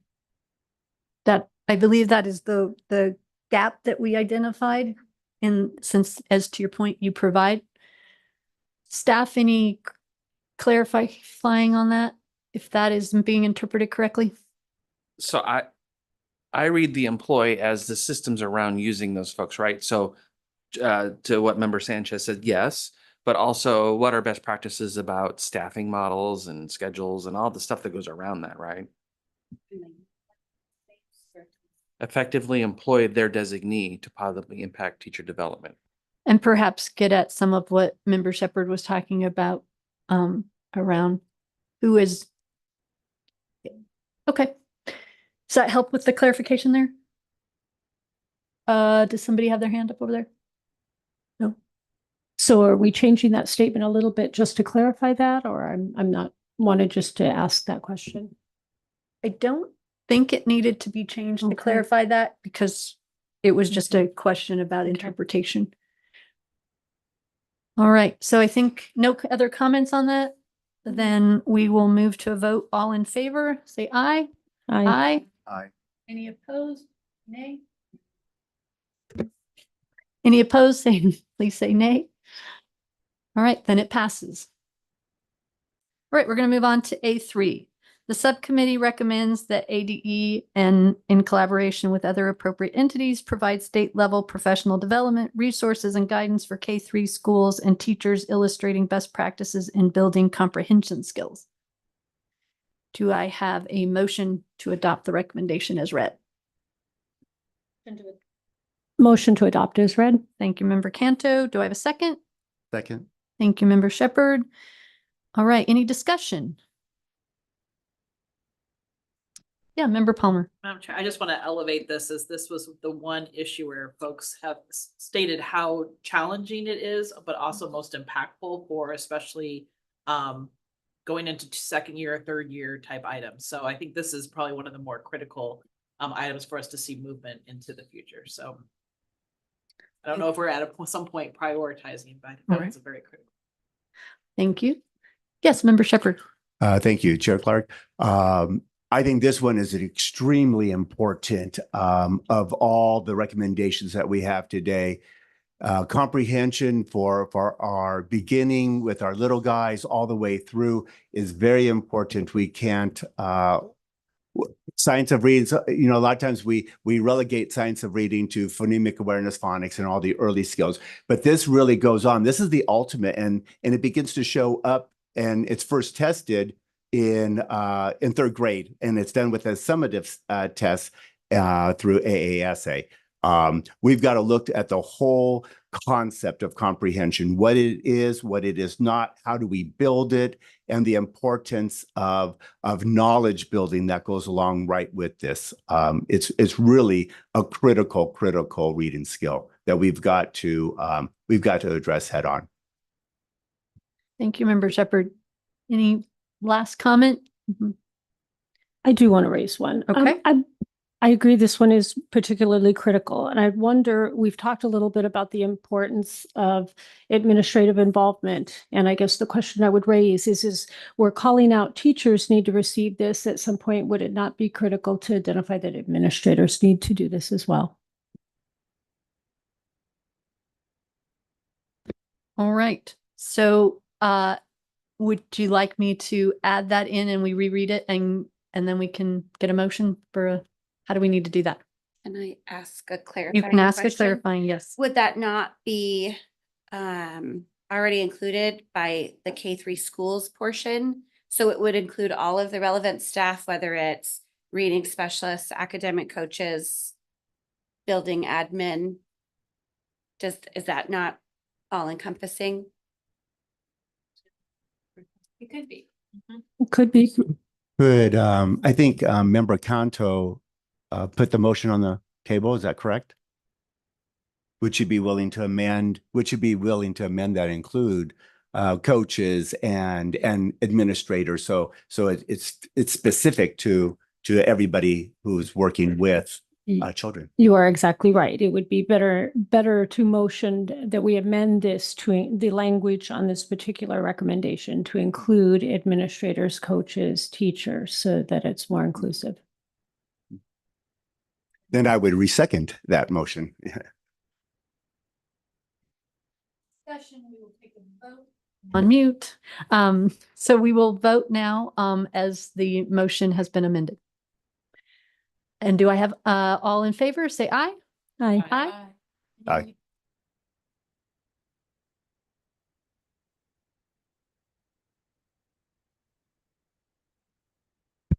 I'm just going to leave it. Sounds good. All right, then that passes as amended. All right, we are on A4. The subcommittee recommends that ADE and collaborates with other appropriate entities to facilitate communities of practice for Move On When Reading for different types of schools, charter, urban, rural, high performing, and in need of support. So do I have a motion to adopt the recommendation as read? Motion to adopt the recommendation A4 as read. Thank you, Member Canto. I need a second. I'll second it so we can have a discussion. Thank you. All right. So thank you, Member Shepherd. Discussion. Yes, Member Clarification. Shepherd. Are we talking about that this is a mandated community of practice, or are we talking about this is optional, something that the ADE has been doing for different Option. things? I believe in the prior discussions and where this came from, it was a suggested practice. So not, but do we want anybody else have thoughts on whether it's mandated or suggested? So the way that I read it, I think that it sounds as though ADE or in collaboration with another appropriate entity would then provide it seems like providing the opportunity to be a part of community of practice. I don't know that there's a way that we can require that, but at least have community of practices available for those schools that are rural schools, charter schools, and so on. So I'm thinking that would look maybe like, I don't know, it could look quarterly or something like that, but just to have a place where everyone can come together and can share ideas and resources. I think that's what it means. And I will just add, I know there are some of those things that exist already. So again, just to not duplicate and to build on, I think was the intent of that recommendation. Any other discussion? Yes. Would we need to clarify, sorry, Member Clark or Chair Clark, would we need to amend that to state, like, to build on what's already in existence, or is the current statement sufficient? Since I read as to collaborate with other entities as appropriate entities that may be doing that work, it's sort of implied, but we would have to have our member that motioned adjust it if you see fit, but otherwise we will leave it as inferred. All right, I think I'm seeing that I can call for a vote. All right, all in favor? A4 as read. Aye. Aye. All right, any opposed? All right, then that recommendation passes. All right, we are on to A5. The subcommittee recommends that ADE, in collaboration with other appropriate entities, provide state-level professional development, resources, and guidance for K-3 schools and teachers, illustrating how to effectively analyze and act upon student subtest data from valid literacy assessments to improve student achievement in reading. So do I have a motion to adopt the recommendation as read? Motion to adopt A5 is read.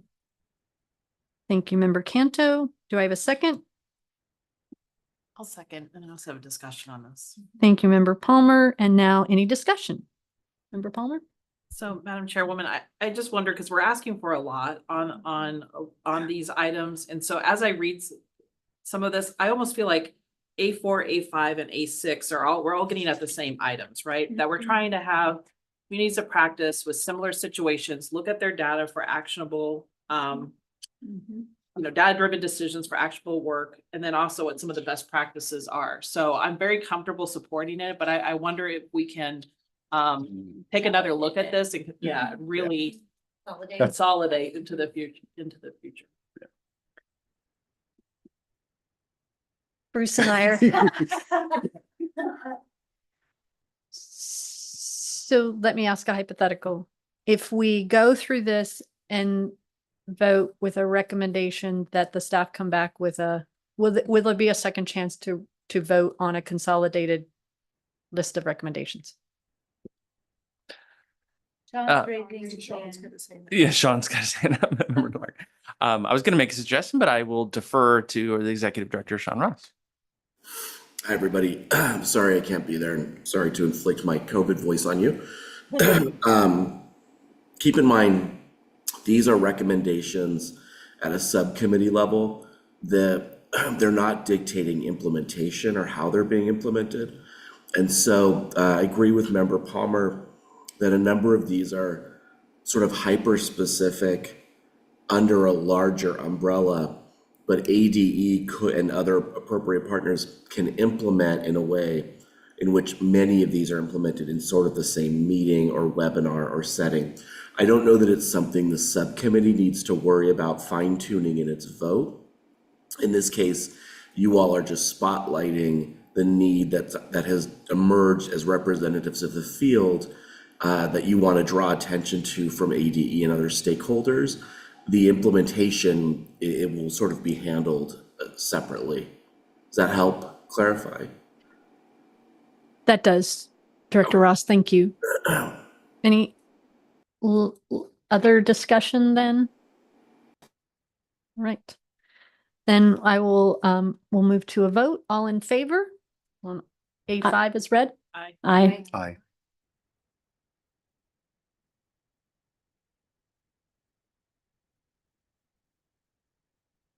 going off on its own. A5 passes. Thank you. All right, moving on to A6. The subcommittee recommends that ADE collaborates with other appropriate entities to provide state-level professional development resources and guidance for K-3 schools and districts, illustrating best practices in aligning their Move On When Reading, ELL, and school improvement plans. Do I have a motion to adopt recommendation A6 as read? Somebody else, come on. Motion to adopt A6 as read. Thank you, Member Canto. Do I have a second? Second. Thank you, Member Palmer. All right, do I have any discussion?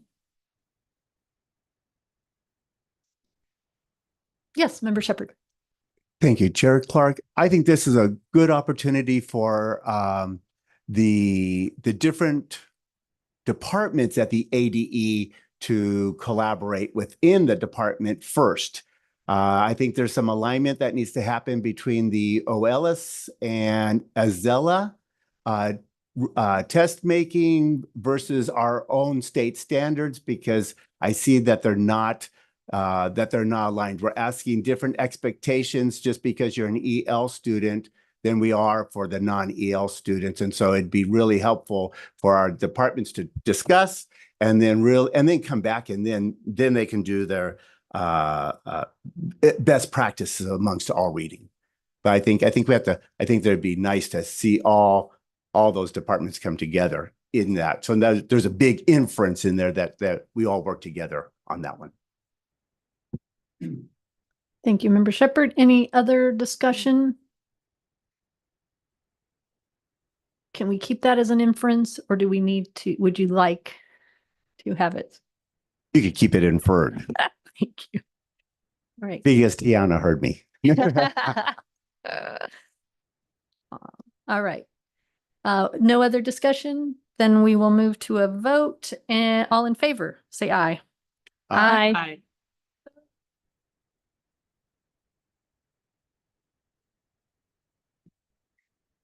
A6 recommendation passes as read.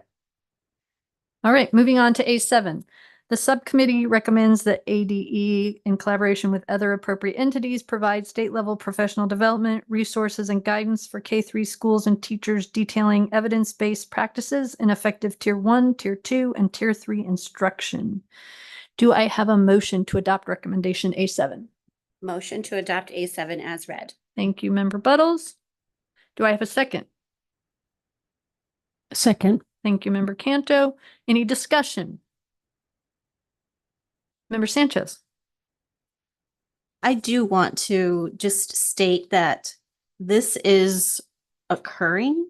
And so I don't mind voting yes to this again. I mean, it's not as though we're not doing this, is what I want to make sure everybody understands. If we need to, I'm not sure if I were recommending it again, but it's happening. So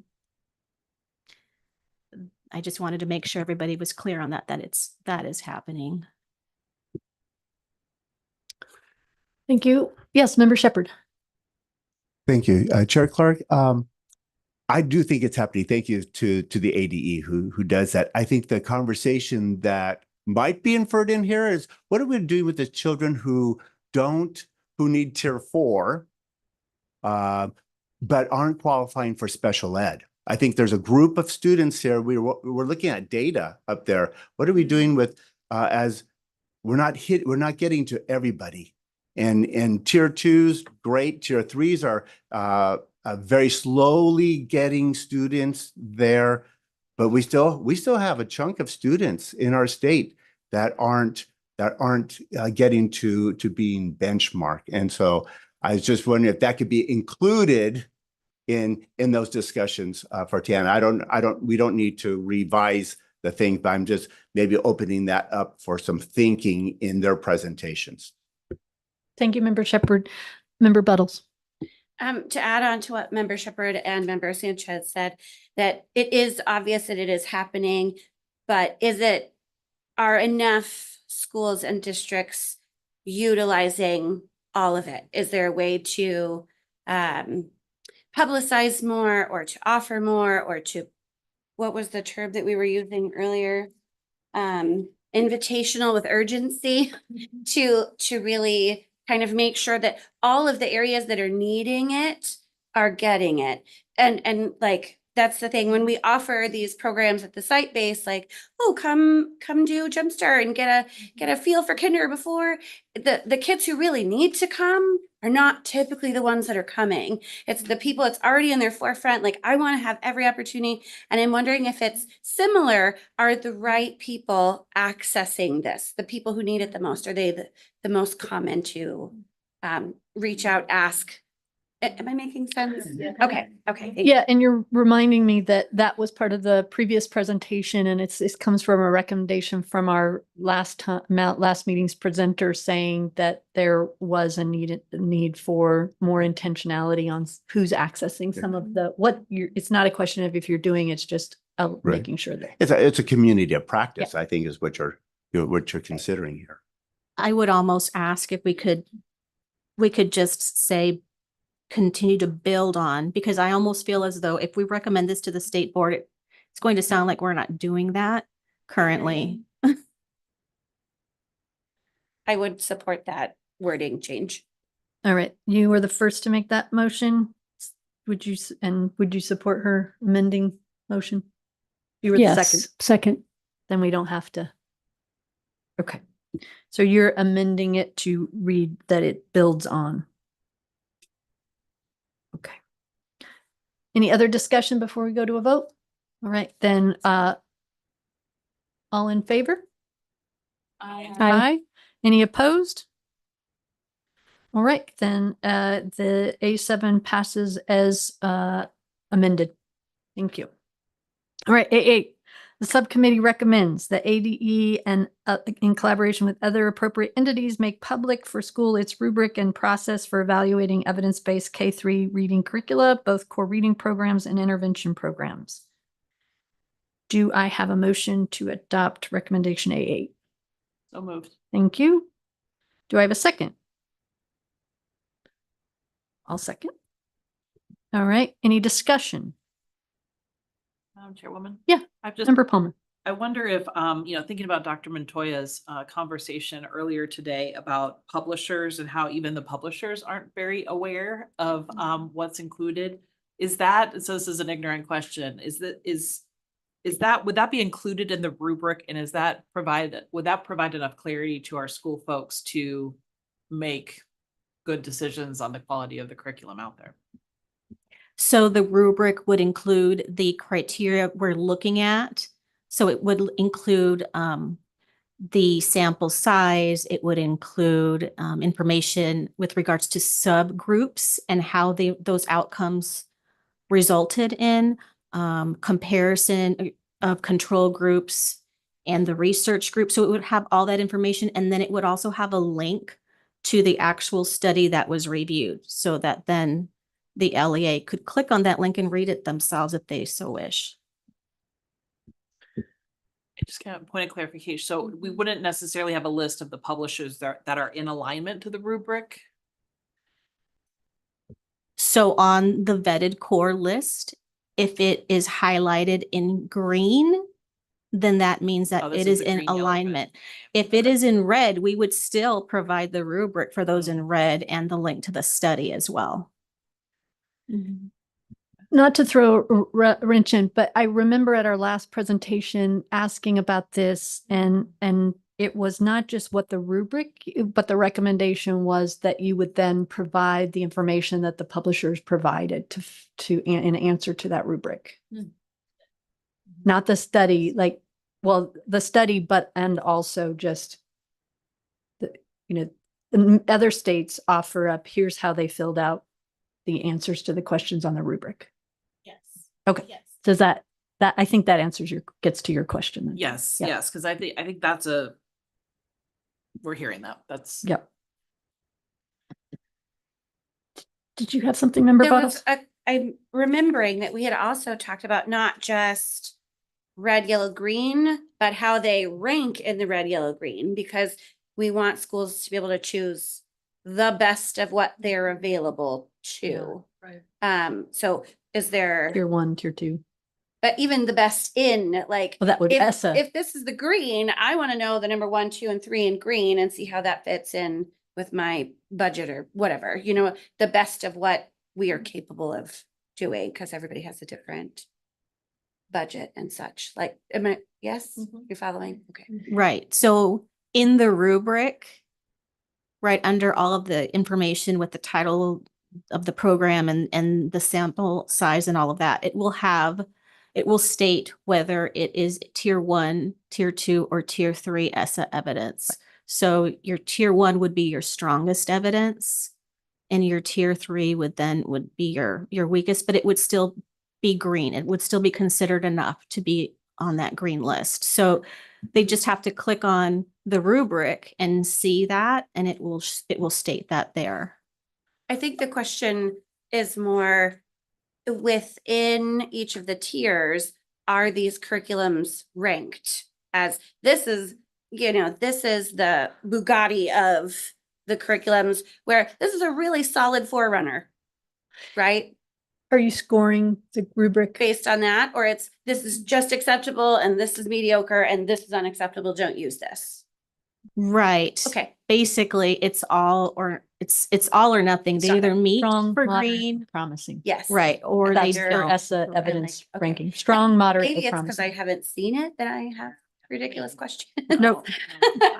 But I don't But- think you would get, correct me if I'm wrong, member Sanders, in the strong category, you would not get, this is the one that scored the strong. It would just be that they scored a that's strong. more or less Yeah. my question. Okay.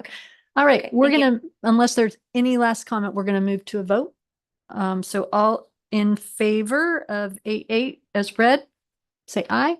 Aye. Aye. Any opposed? Say nay. All right, then 8-8 passes as read. Moving on. All right, we are in recommendation B1. The subcommittee recommends that the state board update board rule to require elementary school administrators to receive training in the science of reading as part of the administrator certification process. Do I have a motion to adopt B1?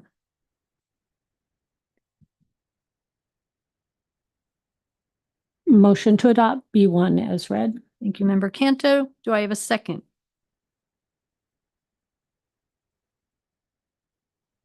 I second. Thank you, member Sanchez. Any discussion?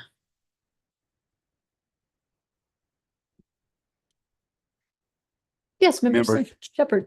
Chair Clark, I'm not sure if this belongs at the in the certification process. I think we have some more work to do in this area before we recommend that. I think we need to look at this. I think there's a good intention behind it, but I don't think we're ready for this. That's my belief on this one. All right. I agree.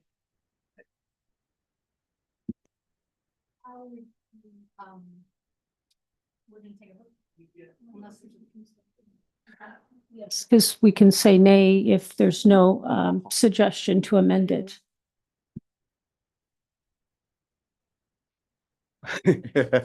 Yeah, just for the discussion, because I don't want to, I get that we're having a recommendation, so we're gonna have a vote and whatnot. I think that there's promising items here. I think we just had in my opinion, I think we had a great discussion about incentives and the need for best practices and peer learning.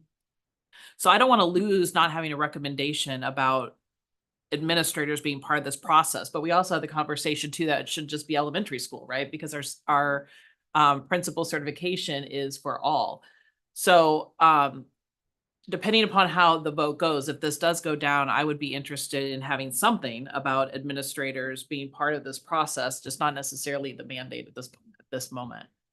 Chair Clark, So, member Palmer, members, today we've discussed administrator training, and we had quite a robust discussion after the presentations, as well as a whole section on developing recommendations. And so I think that's coming back. And so this seems to be targeting certification and administrator training. So if it were to fail today, you're getting another kind of stab at this.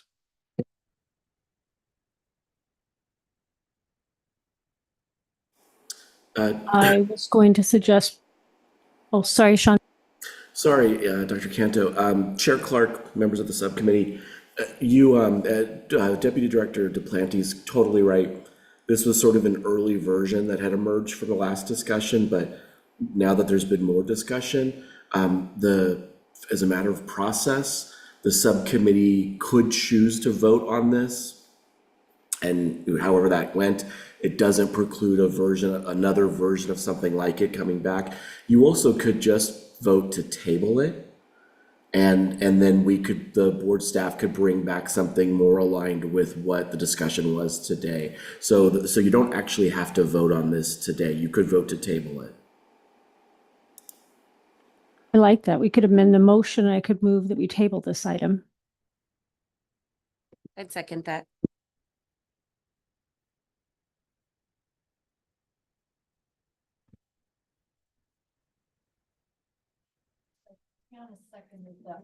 I second that. Yes. All right. Do you Thank want to you. have a vote on tabling it, that we're all in agreement we should Right. table it? Right, we're gonna go to vote. All in favor of tabling recommendation B1, say aye. Aye. Aye. Any opposed, say nay. All right, then the recommendation to table B1 passes. All right, B2, the subcommittee recommends that the state board investigate the use of schools K-3 move on when reading literacy data as part of the A to F accountability system. So do I have a motion to adopt recommendation B2? So moved. Thank you, Member Palmer. And do I have a second? Second. Thank you, Member Canto. Any discussion? Oh, yes, Member Shepherd. Okay, thank you, Chair Clark. I'm not exactly sure how this would play out. Okay, so that's the first thing. But if you're talking about using Dibble's data, Acadian's data, or M-Class, which one you use, we must realize that each of those companies have very strong statements about not using their data in accountability purposes. So we need to understand that first. And I think including any K2 data into the accountability system is dangerous. Those are young kids to get to, and what type of data would we want to go with? Because you do not want Dibbles and all those to be an ends to the mean. That we can't stop there. Those are just simply building blocks for children. And so I think the third grade where we start, I think that's okay. I don't like it so much, but I'm very hesitant about using literacy data earlier than that as part of A to F. Thank you, Member Shepherd. Member Palmer? Yeah, Madam Chairwoman, I agree on the data portion if we're looking at like growth or proficiency, but I think there is an opportunity well, first let me back up. All this is having the state board investigate the use. So it could be say yay or nay. And I think that's something worthwhile for ATAC to take a look at. And the second is that I think the data could be bigger than just the assessment, right? Because this could be just like what we do with accelerator points as it relates to chronic absenteeism or other items. There may be opportunities to somehow incentivize, maybe like administrative certificates or administrative endorsements. Maybe there's opportunities to take a look at items in that. So. Thank you. Any last, third and final comments for this discussion? No, I would concur because the committee might very well consider bonus points for growth so that nobody feels disadvantaged according to the readiness skills that kids come with in those primary grades. So that's an excellent point. Go ahead. I guess my question is, if we're looking at the attendance as well, kindergarten still isn't mandatory here. So I feel like there'll be a lot of pushback, especially in those communities where we struggle to get the kinders to come and stay and engage versus those communities where there's big engagement with kinders and with parents and that sort of thing. So that would be my hesitation in including the kinder stuff. And not like I'm not fighting for all things kinder. I worry there'd be a lot of ugly pushback from districts and leadership for that. And that's why we're going to lean heavily on the investigate in that word. Thank you. All right, discussion closed and we will vote. All in favor of recommendation B2 as read? I Aye. Any opposed? Remain. All right, then B2 passes as read. B2 passes as read. It goes off on its own. I can't help it. Thank you. All right, we are on C1. Is this the last one? Yep. Awesome. All right. The subcommittee recommends that the legislature provide ongoing funding to the Arizona Department of Education to continue providing high quality evidence-based training in the science of reading to K-5 educators at no cost to educators or schools. All right. Member Palmer has my first. Do I have a second? Second. Thank you, Member Canto. Any discussion? I like the wording that it says continue to, and I think the piece that's the most important here is at no cost. And if we continue to apply that invitational with urgency, like the goal is not to, the goal is to raise everybody's capacity, because when we raise all of the adult capacity, we raise kid capacity, family capacity, neighborhood, all of those things. So I like that all is included, is encompassing in this. Thank you, Member Buttles. I also just want to reinforce the evidence-based training is comprehensive in the idea of behind that. And I know discussions have supported that of not just professional development, but coaching, et cetera. So yes. Thank you for stating that. I was also going to kind of ask about clarity, and I thank you for sharing that, because I was thinking about what could this look like, evidence-based training? Does that mean like who would be those people providing that? And when you're looking at something that's sustainable, you don't want to rely on, an agency to provide that. You really want people in your organization to have that knowledge, to be able to provide that training to staff within that school and that LEA. So yes, I agree. That's probably inferred in the language. All right, then we will move to a vote. All in favor of C1 as read, say aye. Aye. Any opposed, say nay. All right, then C1 passes. And I am happy to say that concludes our agenda, and our next committee meeting is on Wednesday, September 4th at 9 a.m. and we are adjourned at 11:59.